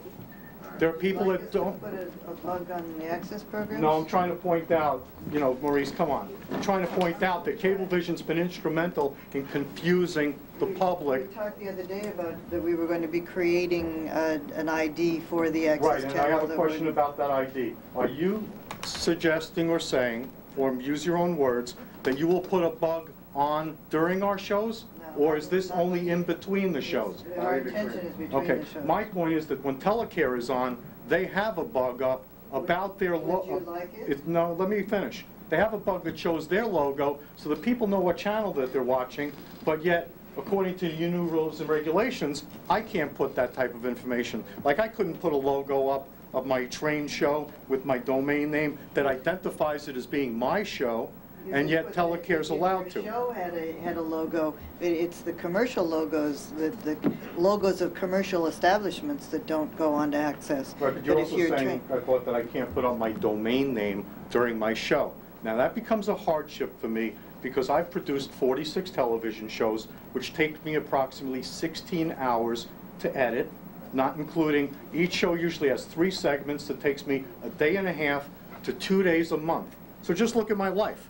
Besides running 12 websites, besides being a consultant in the computer industry, and besides being a public access producer, I spend 1 weekend a month editing a show. I spend at least a weekend and a half videotaping model train clubs and layouts so that I could share this with everybody in Long Island and Nassau County, and everybody's loved our show. It sounds to me, based on your new rules and regulations, that you will not allow me to run any of my existing shows that we've edited, and that it's a hardship for me to have to re-edit them, which sounds to me like it's exercising editorial control over content, when I've run those shows consistently for the last 4 years. I'd like to also point out that your company is incompetent in running the quality of public access when it comes to showing tapes on time, a quality signal, and this is demonstrated in the last 3 weeks by my show starting 8 minutes late and the ending was cut off so that my sponsor information or funding agent was gone, my contact information was gone. I also had to call up twice because we're hearing crackling periodically, which sounds like an audio noise limiting issue, and that I was able to, thank God, get somebody on the phone at Cablevision that was able to at least say, yes, we've experienced it. My point about some of these things is that I've had 3.5 years of inconsistent color quality, which is demonstrated recently to have been cleared up by having tape operators go by a certain set of whatever rules and regulations you put in place work. But for 3.5 years, my show would look green, my show would look orange, my show would look purple. The latest, one of the other issues that we brought up was that there was a line running down the screen about 1/3 from the right, and that went on for a period of about 6 months. I even was fortunate enough to be in your head-end studio, or at least in one of the facilities at 111 New South Road, where on a studio quality monitor, I can point out that this line exists, and that it took a while, but you finally cleared it up. Now, what we bring, well, I'd like to make a few statements, Brian, is that for 9 months, I've been asking Cablevision to tell me why, and everybody here is experiencing it in Nassau County on the Hot Pot channel, is that while your show is being seen, there's a digital shake, I call it, or a vibration. This, to me, is an artifact that is introduced during during most public access shows, and it's only coming from, this is Nassau County, right, the Woodbury system. It seems to only be happening during the Channel 71 cablecast, and not during country music television, which means that it is coming from your system. Now, recently, in the last week, it's been brought to my attention that it's possible that you're taking our videotapes and converting it to another medium for playback. Can you explain if you are taking our tapes and then putting it into a digital system and not playing our original tapes? And the reason I'm asking this is that I picked up a tape at the last Hot Pot meeting that was my latest show, which was 44 or 45. When I picked up that tape, that show still ran. And I'm a little bit confused. I thought that you might dump it to another tape. But every time you do that, the quality of our shows suffer. And I'm really asking about this digital shake, is that one of the points that you made earlier was that contact us and we'll work with you, Brian. I've been asking this question for 9 months. I've been asking what's causing the digital shake, and I have not gotten an answer. When can I expect to get an answer as to why you're having a problem in the quality? Can I just ask, does anybody else have a digital shake on their show? Yes. Because we haven't heard from anybody. Oh, except for me. And so does that mean you didn't working, listen? No, except you've had it too. Okay, at least you're now aware tonight from a lot of people that this is an issue. Okay. I'd like to also point out that I think it's unfair that there's a May 8th rule, or a May 8th date, that I don't believe, tell me if I'm wrong, was not put in the 3-page letter from Maurice, and then was not put in the new access regulations, and that people that are attending these meetings have an advantage, which I think is unfair, over the other public access producers some of which were never even notified possibly about this meeting. That's right. It's not in the letter, but it does state 6 weeks. It explains, doesn't it explain Nowhere to you is that you there a have May to apply 8th 6 date. weeks prior to the 4 I found this out quarters? at the HOPPOG meeting, and it distressed me terribly that I felt like I was an insider. I felt like I was privy to information. I felt like you kept that hidden. You had enough time to produce the 3-page letter. You had enough time to produce that PEG access kit, and yet you didn't have enough time to notify people that as of May 8th, you're going to start taking the new rules and, the new applications. It says 6 weeks prior to July 1st. Actually, we produced the letter, we produced the kit, we send it out, and people said, can people start giving us applications now? Because we wanted it, or everybody was, and they weren't coming out. If somebody got it in the mail on the 1st and somebody else got it in the mail on the 3rd, should everybody, depending on when their mail arrives, should they be able to come in that day and say, all right, here's my application for July 1st. So we said, all right, that's correct. They're going to be coming in at all different times. Let's start off like it will be in the other quarters and say that we'll set a date, and from that date on, we will accept applications. That's how that came about. I want to go on record in stating that my HOPPOG sponsor received his 3-page letter and the PEG access kit the day after the HOPPOG meeting. I was able to notify him that the meeting was going to take place, and I made numerous phone calls. Did you receive the package? Did you receive the package? Did you receive the package? And that we question, or at least I would like to question, whether you really did notify all of the producers in all the areas, and that it seems like I'm always the one that falls through the cracks. Well, as I spoke to you, you called me, and I thanked you for bringing that to my attention. The lists were compiled from all of our applications, and there are a lot, obviously, and as I spoke to you, there could be human error. I'm very sorry it happened to your program, but I did call your sponsor the day of the meeting, unfortunately, and I also gave him alternative I heard that dates. he got a phone call around 5 p.m.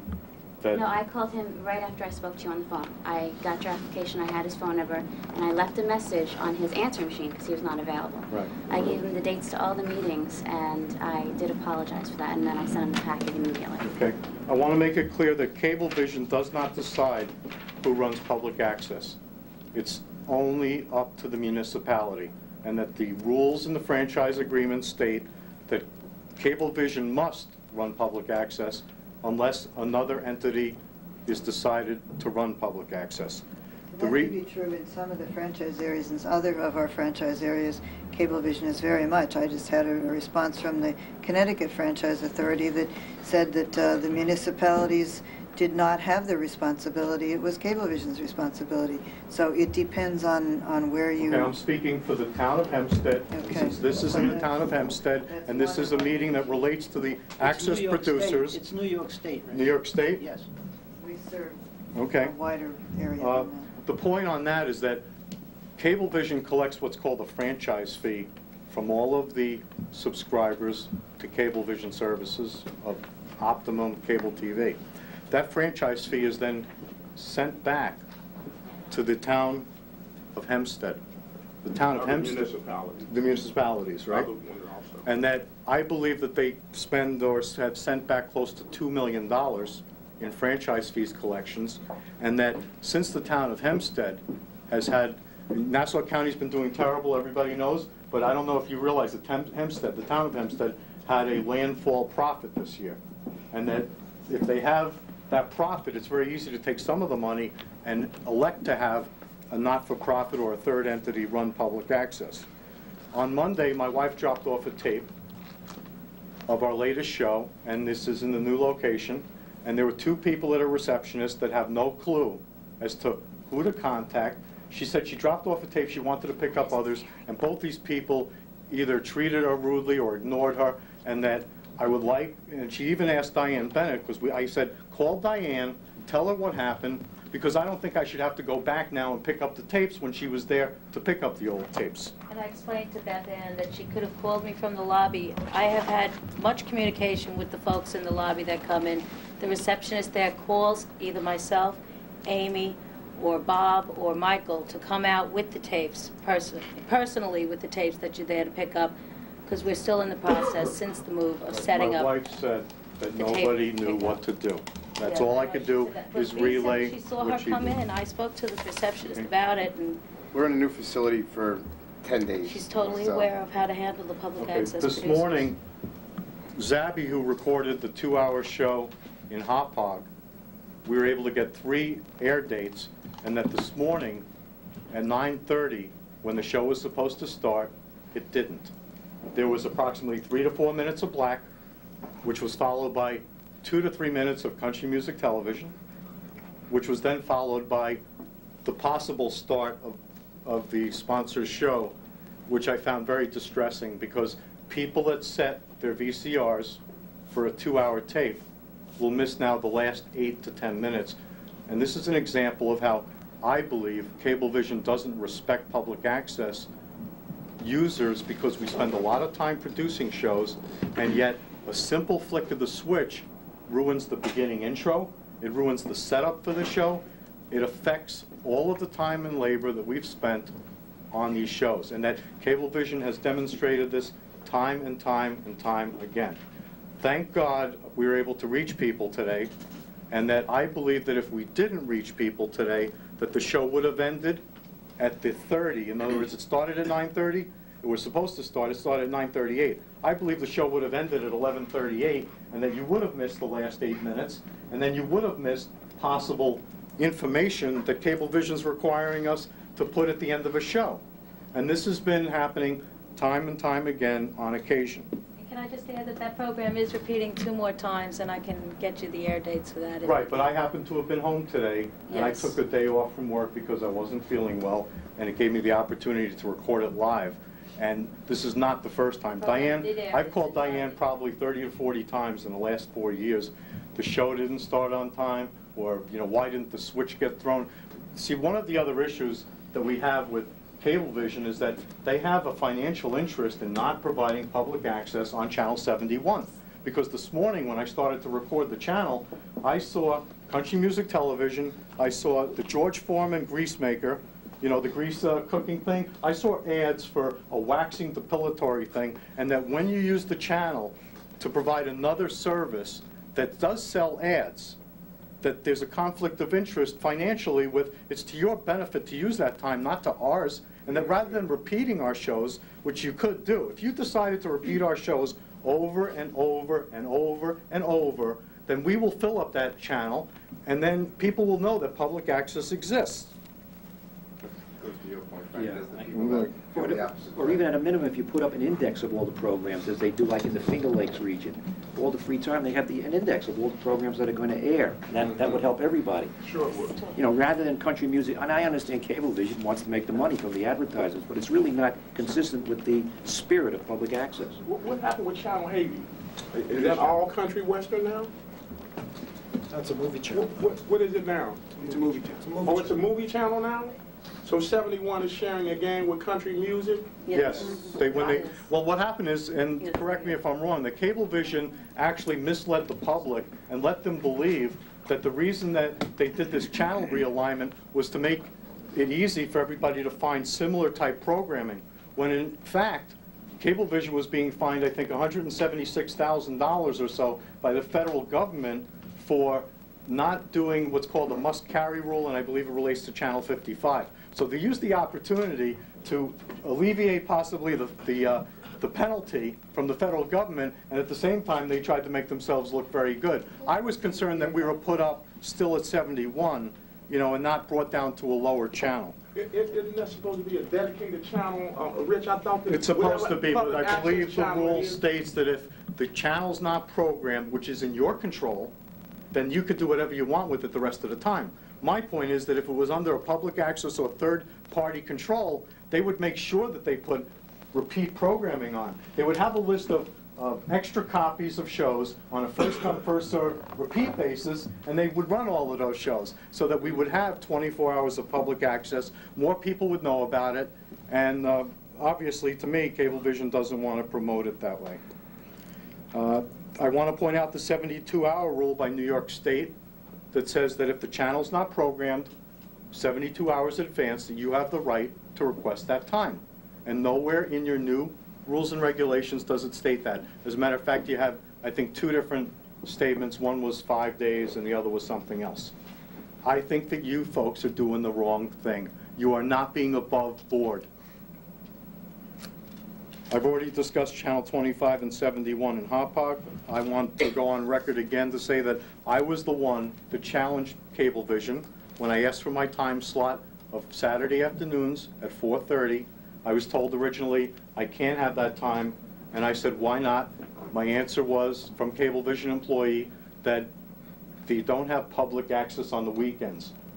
Only up until like recently, the last 2 years or so, 2.5 years, has now public access been brought to the weekends that I know of on the Telecare channel. And I'll repeat. Well, that's just it. We're making strides in accommodating Well, thank the you very requests, much. The problem Richard. we still As have. they're coming up, that didn't come up The then. problem we still have is that people will skip over the channel because they think it's religious based. True. Okay? Rich, can I ask a question while you get your thoughts together? Is it possible to ask the higher-ups to set up a meeting between your legal counsel and legal counsel representing us? The way I would handle that is if there is a group of you that would like to see that happen, then you should put it in writing and submit it to us. Verbally, do we second that motion? Yes. I'd like to go further, but let Rich finish. Okay. I'd like to point out that it's been brought to my attention that the Great Neck Public Access Television Center has entered into a possible agreement where funding will be given back to them from Cablevision because their channel was moved from 49 to 71. And that because they had expenses related to T-shirts, hats, printed brochures, things like that, that Cablevision, I guess, was able to help them. And that my request is that when you move us from 25 to 71 in Hauppauge, that you would also be able to help us with any of the financial burdens in reproducing some of the information where we show it's on Channel 25 now.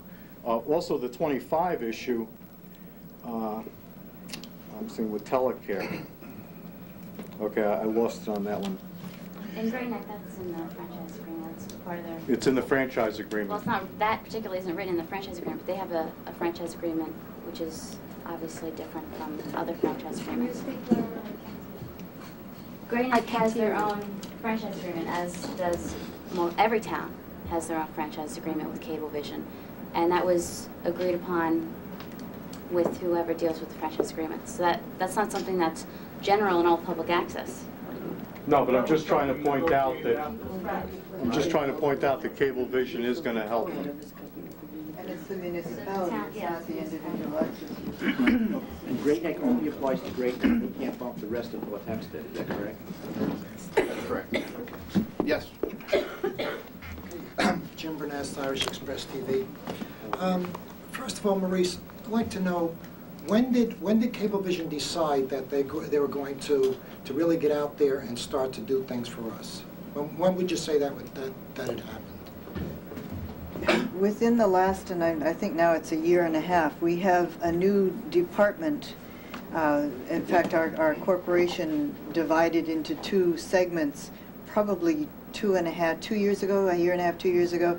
The product or the programming, product management and marketing division, and the telecommunications services division. That has been reunited again at this point so that we're one division. But within that product management and marketing division, there is now a local programming department, which has never been before. The reason I ask is that we were over at Higgsville, and we were moved over here. We spent an entire year over here freezing our butts off. There was no heat in the building. There was no air conditioning. There were gaping holes in the ceiling, and the bathrooms were filthy as hell here. Okay? Until I went to Pat and I said, look, enough is enough. You know, you get here early in the morning, you go to the bathroom, and there's piss and urine all over the floor and the seat. There's no paper towels. There's nothing to use as far as soap. Now, everybody here sees this place the way it is now. The floor is painted. The ceiling is closed up. The bathroom is within reason clean, and there's new carpet down. It wasn't like this 30 days ago. It wasn't like this 3 weeks ago. But you all are coming, and everybody's coming here, and there has to be really a good show. This floor was painted last week. That carpet was put down 2 weeks ago, and the ceiling was fixed last week. Now, like I said, we were here. We had coats on, sweaters, hats. We were freezing in here. Now, none of you would have worked under those conditions, okay? Did you ever call my office and tell me any of that? Brian, I had tried to get you twice. I don't even try anymore, okay? You're almost unreachable, Brian. Okay. Believe me. You get your, I don't know, do you still have an answering machine, or does your phone just ring? We called over by you 3 weeks ago. Nobody from not even my secretary has ever heard you call the office to complain Kelly about the called 3 conditions weeks here. ago, and she left a message with Amy over there to speak to you. We never got a call back. Not only have I not heard from you, I haven't heard from anybody in this room that the conditions here were that bad. Brian, you have no idea. It was freezing in here. There was no heat down here. And we went through this for an entire winter, and all we kept hearing was, it's going to be fixed, it's going to be fixed. And you know what? We went through an entire year and it wasn't fixed. And I couldn't even tell you how damn cold it was here, that we had to wear sweaters, coats, and hats. Well, James, wasn't there a Cablevision person here? Yes. And did you tell us to him? Absolutely. Now, isn't that enough? The Cablevision person never relayed that to us, because they obviously didn't feel the same way. They work in this building every day. We never heard, you know. Pat had told me that he had spoken to the powers that be at Cablevision and that they're aware of the problem. And he had told me this a number of times. And it's not just me. You have people here that had used that machine that had said the same thing. Dr. Carley told me one day that she had to keep her feet moving to keep them warm. Why should we have to be subjected to that? Okay? You people wouldn't sit in conditions like that. And I know damn well you wouldn't go in there and sit on urine on the seats. Okay? I don't understand why we are subjected to that. We were up at your place there. Your place was spotless. Certainly wasn't that way here. And yet we were moved over here. And we were told, this is it, guys. You know, sort of a take it or leave it type thing. Why? Are we lesser people than you because of public access? I don't get it. I don't get it. And you know, I'm going to hear answers here that doesn't mean anything because you answered already. You said, okay, quote you, a year and a half ago that you were going to try to help us. Well, why didn't you try helping us get heat? Pat was aware of it. He told us that he told you people. Hopefully this is the beginning of the improvements that you've seen. Oh, now we're saying that's the beginning of it. What I'm saying is you said a year and a half ago, Maurice. I'm asking you a year and a half ago, why wasn't these things done? I can't answer that. I don't have an Well, answer to who that. does have the answer for these? You know, we're asking questions here, and I'll tell you, you guys should really run for politics because you're avoiding all the questions. You're going to do this and you're going to try that. Yeah, you're going to try it for a month. In the meantime, we're going to get kicked around here. I see dates outside. Okay, Monday to Friday is public access, okay, for the equipment, and Saturday. I'd like to know, when did that change? We certainly didn't know that there was, that we could use equipment. It's Pardon in me? your public access. Okay. Okay, now on May 8th, we're supposed to get our applications in, right? Don't you think it's going to be a hardship for many of us to go out to Hop Hog and get our application in and then try to get over to Woodbury to get the other one in so nobody gets our spots? Why don't you put them in the mail and have them be there I don't think so. on Monday morning? And your sponsor should be submitting for you on right here at this the East facility. End. I mean, if we're making this easy and accommodating access producers, many persons live over this way. Why can't this be a drop-off spot as it used to People be? who live in this area and are residents of this area certainly can drop off. Is this where we take applications? So now we here? determine first. We're accepting applications in Woodbury. Why can't we submit Because our we case here? we run the tapes out of the Woodbury. Well, I mean, I'm asking, would it be a hardship for this multi-billion-dollar organization to get the tape from here in this facility and get them out there to Woodbury? And applications and whatever else that we may need submitted? There's absolutely no way in the world that we can handle a 72-hour if we have to transport them somewhere. So, and that is one of the reasons why we need a lead time to be able to make certain that they get where they need to You go. understand, you're moving further and further out of the sticks. You understand what I'm saying? One of our initial issues was, and I'm talking about especially for the minority community, is that when you took the facility out of Lynbrook and you moved, and we had to do all of our work out at Hicksville, and now we're back down here, but now we have to take the tapes out to Woodbury, and that's a long way, and it's wonders for a lot of persons. I'm just simply saying that perhaps in the interim, before we form our organization, so we don't have to come hat in hand and ask for certain things, would it not be okay to have this as a drop-off spot for tapes. Isn't that called I feel like inter-office it's mail? the responsibility of the producer. Yeah, there is such a thing You as can Okay. mail the tape in. and No, it's the inter-office where you have a responsibility of the route. producer to give it Not to to all us, places. not the responsibility of a Cablevision employee to transport the public access But program. I said you're moving further and further. Remember, a key and operative word here is access. Is that true? Where the office is located, we started in Woodbury, right? Well, you started in Woodbury? We started in Well, see, Woodbury. I wasn't with you all then. We started down here in Lynbrook. So I'm just saying that to say, again, this goes back to the same thing. It would be easy. Maybe it would be a little, still, I mean, we're talking about, again, a $1 billion argument. Why y'all so damn cheap? I mean, this is, well, I guess that's the reason a man is rich. They are greedy. That's the reason he's rich. I'm saying to accommodate this group that you can see is going to raise a whole lot of hell, and I know we're intruding on your dinner. Okay, trying very hard to one more question. I'd really like to know why the time for the running of the show went from 29:30 down to 28:30. Well, as we discussed in Hot Dog meeting, Pardon me? as we discussed in Hot Dog meeting, 28:30 was suggested time. It wasn't set in stone. What we were looking at, we were getting shows that were 24 minutes. Okay. And shows that were 20 minutes. I mean, it was ridiculous because then you have filler of 10 minutes. Who's Okay. going to tune into that channel and watch 10 minutes of PSAs? Right. We're trying to set a standard. Yes. It's not something that's If you definite. We submit a explained show that to you after the meeting was over. We're not going to reject somebody's show if it's not exactly 29:30. We're just trying to give people a better example of what their show should, what time the show should be. Somebody, which to me is just possibly a handful, if some people hand in a 26 or 27, and all of us are handing 29:30, I don't get it. Why are we It's being rejected in penalized? every other station that we're on. If you're not between a certain gap, every single week, it's 7 cities now, my friend, I can tell you. And they have timing, they have queue up, they have requirements. I work in television at the networks during the day. I can tell you, I've been in playback at CNN. 27 minutes can't cut it. 28, 28 and a half could cut it, maybe 29 could cut it, maybe 29 and a half is too much. But Garrow, the point is that what they put in writing, though, is 28:30. And when we happen to in 29:30, All right. So that's we're a just feeling that the criticism. minute I think difference. we're really getting... Trying to explain to you, we're not going to reject the Yeah. show because it's 29:30. I think But we're I really... felt that if I sign the application with what your rules and regulations are, which I refuse to submit another show with the new app, I think you're giving away, I think I'm giving away my rights by signing that, and then I refuse to do that, or I'm gonna send in the shows the way I've been doing it and let you reject it, and then I might have to sue you. And Glendora's offered to be my lawyer to take care of that. But the fact is, you shouldn't be rejecting the shows based on the way we've been doing them. Look, I gotta go. 8 o'clock, I live in Queens, in all honesty. The sense that I get, and I've dealt with all these stations around the country, is these are good people. I think they really are concerned about trying to do this. Maybe they've been a little slow, but I'll tell you, every single public access station in the country is the same. That's not true. Every single one I've dealt with. Maybe you know better ones, but the ones I've dealt with, I do. in all honesty. Everyone is the same. Every bureaucracy is the same. Don't My own stand company, definitive statement- ABC, statement, CBS, NBC, everybody that I deal with, about They don't have 100 public calls a access. month. I'm not talking about public access. I'm talking about any bureaucracy is always the same. I'm not so ready to jump down their throat, in all honesty.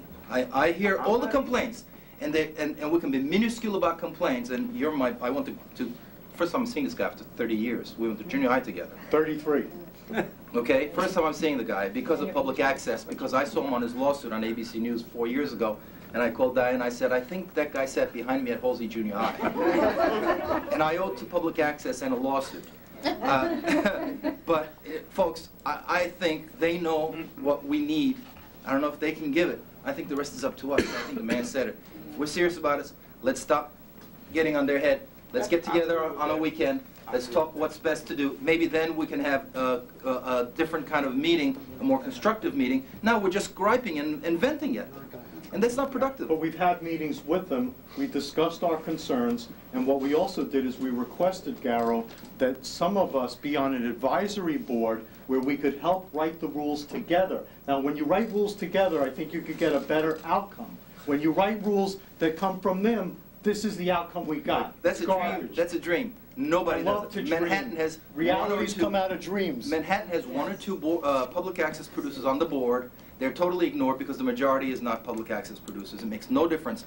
None of the others have any public access producers on the board or on the advisory council. Specifically, the obvious reasons exist. But this is not their issue here. This is not something, they're not the corporate people, these are the administrators. They're frankly, like I feel about our Queens people, even though we have serious problems with them, the same problems, the no heat and all that, the equipment broken, they don't get repaired, they got millions from Time Warner, they just got an increase from it. All the same things apply. And why give it to these people? Let's look at nobody else to give it to. They're here representing cable You vision, want to that's get progress? why. Do you want to get progress, or do you That's want to why, vent? because they're here to listen and get They back can to modify it slightly, but they can't change it. They can't change Their it. lawyers do what they want. Their lawyers are arrogant. Right. Their lawyers lie, and their lawyers break the law every single Right. day. So what do we do? We either are forced to sue, or we're There you forced go. to get a third party to run it, which might have a little bit better Which outcome. may be worse. From all the third parties I've dealt with, all the not-for-profits, they're worse than dealing. You're better off dealing with Cablevision directly because you don't have an intermediary who's going to cause his own problems. Then he's going to give the party on top as the real problem. So let's talk it out, guys. Let's have a meeting. A nuts and bolts question, Brian, because I see Pat's here. Can you explain how the new system is for booking studio time and how book's going to operate? Because that's changed, Because right? otherwise it gets too, you know. I don't care about anything. I'm talking about booking studio time. I need to know that. You know, I'll be at your meeting. Okay. Hey, guys, just want to get an answer, please. Thank you. What I understand is that we're going to be taking the, it's going to be first come, first served, and we're going to be It's 3 at a taking. time. What's that? You can book 3 days at a I mean, time. studio time in the past was big. Yes, the studio first- time, that's We used to what I'm call. Right. Now- For in the quarter, but I believe Right. right now we're going to be able to book, and I have the regs in front of me, but a set number of times. My question is, how are we doing it? By phone, by written application? No, you will How have is a it? written application that'll be available here. I believe there's copies of it Yeah. here. Diane will have copies. So, but how It's is it- also in your book. How's it submitted? Let me take, I don't want to In get other words, in the past, whether you liked it or not, we got on the phone, we left it on the answer machine, and we got a call back with our dates, which is actually... No, there won't be an answer machine anymore. All right, so I need to There's know how it's an submitted. application that Okay. you can mail or submit it in person. All right, but we need to, once again, it's the same old problem you're having with the 13 weeks. What's the time It frames? goes in effect in July, and I believe, well, you could book, you can apply, if you're booking your July dates now, I would start with the application now. One major change During was the you May said, 8th, once the May 8th applications come in, and you can only book 3 at a time. That's That's not the a problem. important thing. But so we But did then it. when you use the first one, then you can You book can book in the next more. one, so that you can always have 3 on the book. Right. well, one important aspect of it, as I read the rules, was it was 3, like we used to take a Saturday here and do 5 shows in one Saturday in about 5.5, 6 hours. You're saying in the new rules, only they have to be non-consecutive 4 hours? But certainly, if there is nobody else using the facility, there is no reason why you can't Well, stay what I was until... going to do is have 2 of us apply to 2 consecutive, you know, 2 But you don't, if nobody else is booked, All right, if the I just want studio's to be clear on this. available. Where does the application go? Does it come here to Pat at Lynbrook? Does it go to Woodbury? It's not clear. It's coming here to Pat. So it's dropped off to Pat. The other, Why couldn't we submit it by fax? Can we fax it here? The studio application, yes, it's just the contracts and applications, we would need the signature. That's why we're not accepting faxes. You can put a for that. signature on the fax. Well, no, we would need the actual signature, not a copy. Yeah. For the contract I'm talking about, not... Not for the- I'm not for the studio. I'm talking about booking studio Yes. time, which is paramount for us that use this studio. Yes. On a regular basis. Can we fax it here? Yes. When's the first day to fax it? May. May, yeah. On Monday. So that's for the next. All right, so that's for the next quarter. So it's July, August, and September. That's fine. That's different. Up until Now, July, it's the same way you would book. yeah, but we're already done booked. We're booked through June. Yeah, I mean that's done. There's one other question here is, and obviously you have your reasons for. It's been my experience most people that work volunteer on these crews have real jobs during the week. You've eliminated 1 full day of taping on the weekends. There's no more Sunday tapings, which means now everybody's going to be compressed into a Saturday, and by the regulations, theoretically, only a 4-hour block on a Saturday. So that's cutting down a weekend out of taping, and it's also cutting down the time frame out of taping, and that's going to cause problems. There's also evenings. Be realistic. It's the same time available. We're still open 6 days a week. That's a good answer from your point. Be realistic. People work during the week too. It's going to be hard to pull crews out. They work their real job 9 to 5. Let's be honest about this. They work their real job 9 to 5. Now we're going to ask them to come down at night and put a 4-hour block in at night during the week. Or Saturday, yeah. I don't. This is not Hog Park. It's not Hog Park. Even Hog Park is not the same as this. You know, to bounce up, say it works well in Hog Park. What you've done, and you have to at least have to listen and absorb this. You've eliminated a whole day on the weekend of taping. How many Sundays were actually booked in the last year? How many Sundays were booked? A lot of them, but no Mondays were. So what we did was we opened up Mondays. That's but that's my point. ridiculous. Why is it ridiculous? You're taking an actual use and making it harder. In other words, you're taking a Sunday and eliminating it. Yeah, why couldn't you have stopped Monday and let them have the day off on Monday since that wasn't used? The bottom line was all of our facilities throughout the entire metropolitan area were open 6 days a week. This facility didn't happen to be that way. It is now that way. But why couldn't the day that it's closed be Monday? Maybe for this facility, for the other facilities, it's not. It's a step backwards. With the standardization of hours. But realistically, what you've done, all right, we'll listen to that. That's you've something. eliminated, and this is my concern is. We ask people to come here on a voluntary basis. To ask them to work a full day, then come in and put 4 hours at night, that's a burden. I understand. You know, and that's a real burden. That's something we will look at. If you experience a problem with booking studio time, it's going to be a problem. Well, we have to eliminate a whole weekend day out of it. We don't know that. It's been compressed to one day in a 4-hour block. Let's see if you experience a problem with it, and then it is something that we will certainly look at. Let me point out that I work in New York City, and that I work till 6 p.m., which a lot of people do, and that I can't get home and off the train till 7:45. So that for me to be at the studio by 8 o'clock to spend 4 hours, I'm exhausted. You know, so that means that people who work in New York either have to take off of work early to get out here to use that time properly. Okay, Rich mentioned that a lot of people didn't receive notice of this new policy. Okay, both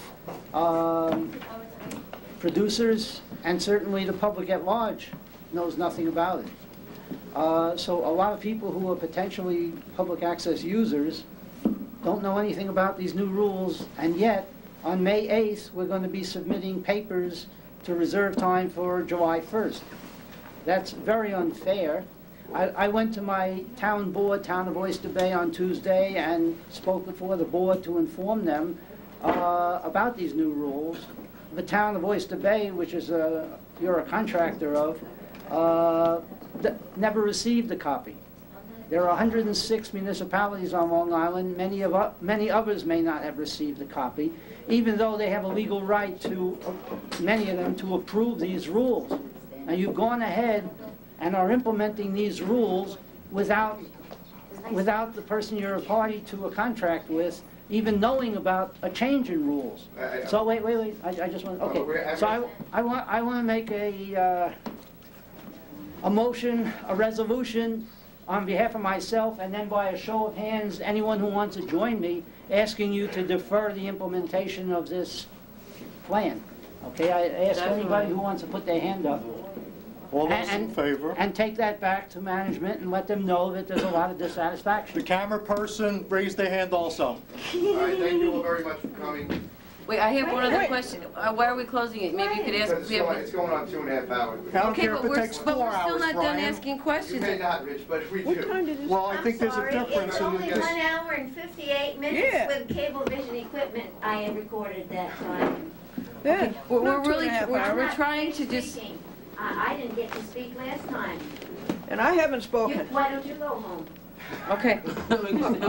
Addressing this issue, and I just want to say, you know, certainly we realize what you're doing, and we understand that's what you have to do, but whenever we ask a specific question, you give us the answer that these are the general Cablevision rules. And whenever we ask a general rule, you say, well, these are the specific rules for the municipalities. So you're using the specific and the general as it's, you know, convenient to you, and that's very frustrating for us. We want to work together with you. Obviously, we need to work together with you to get our shows on the air. But another important question I wanted to ask is, first of all, the question many of us have asked, why were we not included in the discussion? No one has answered that question yet. So we've come up with many questions, and people continue to talk and don't give us a chance to answer the questions. Please answer that question. And then after you've given us a speech of however many, we can't remember all of your questions. We had a committee that was put together. Again, the rules have come to us from our legal department. The rules in the contract have been in place for as long as I have been involved in access. They have not substantially changed at all. They are universal to all of the Cablevision systems throughout the New York metropolitan area. It's the policies and procedures, or how we put those rules into operation, that we have at this point decided to standardize so that everyone's access experience is the same no matter where you live. We have systems in Long Island, Westchester County, the Bronx, Brooklyn, Connecticut, Rockland County, New Jersey. It was impossible for us to include representatives from every Cablevision system on that committee.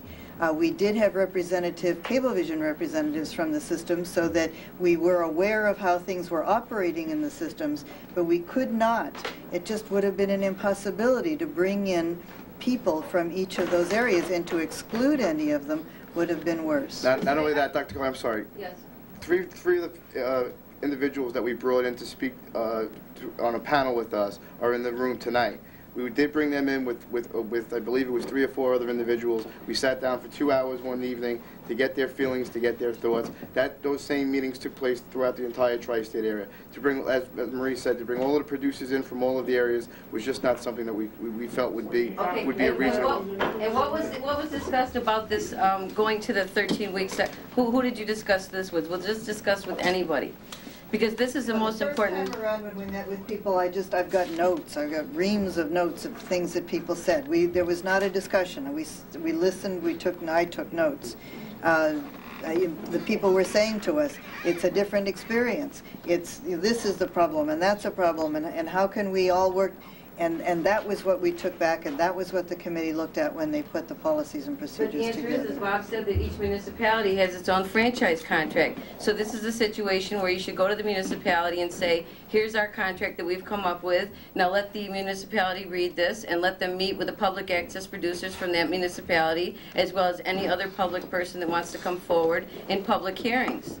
This is very important. The other thing I wanted to ask you is, why did you make the sign-up date the same day? Because what's going to happen is now we all have to revert back to what we did in college. We're going to have to come to Cablevision at midnight and bring our raincoats and our umbrellas, because we don't know if it's going to be raining, and stand in line and wait to turn in our contracts. I mean, you're creating an atmosphere of total opposition, and one public access producer against another one. It's totally unheard of. I don't understand why you have to have. That's not our intention.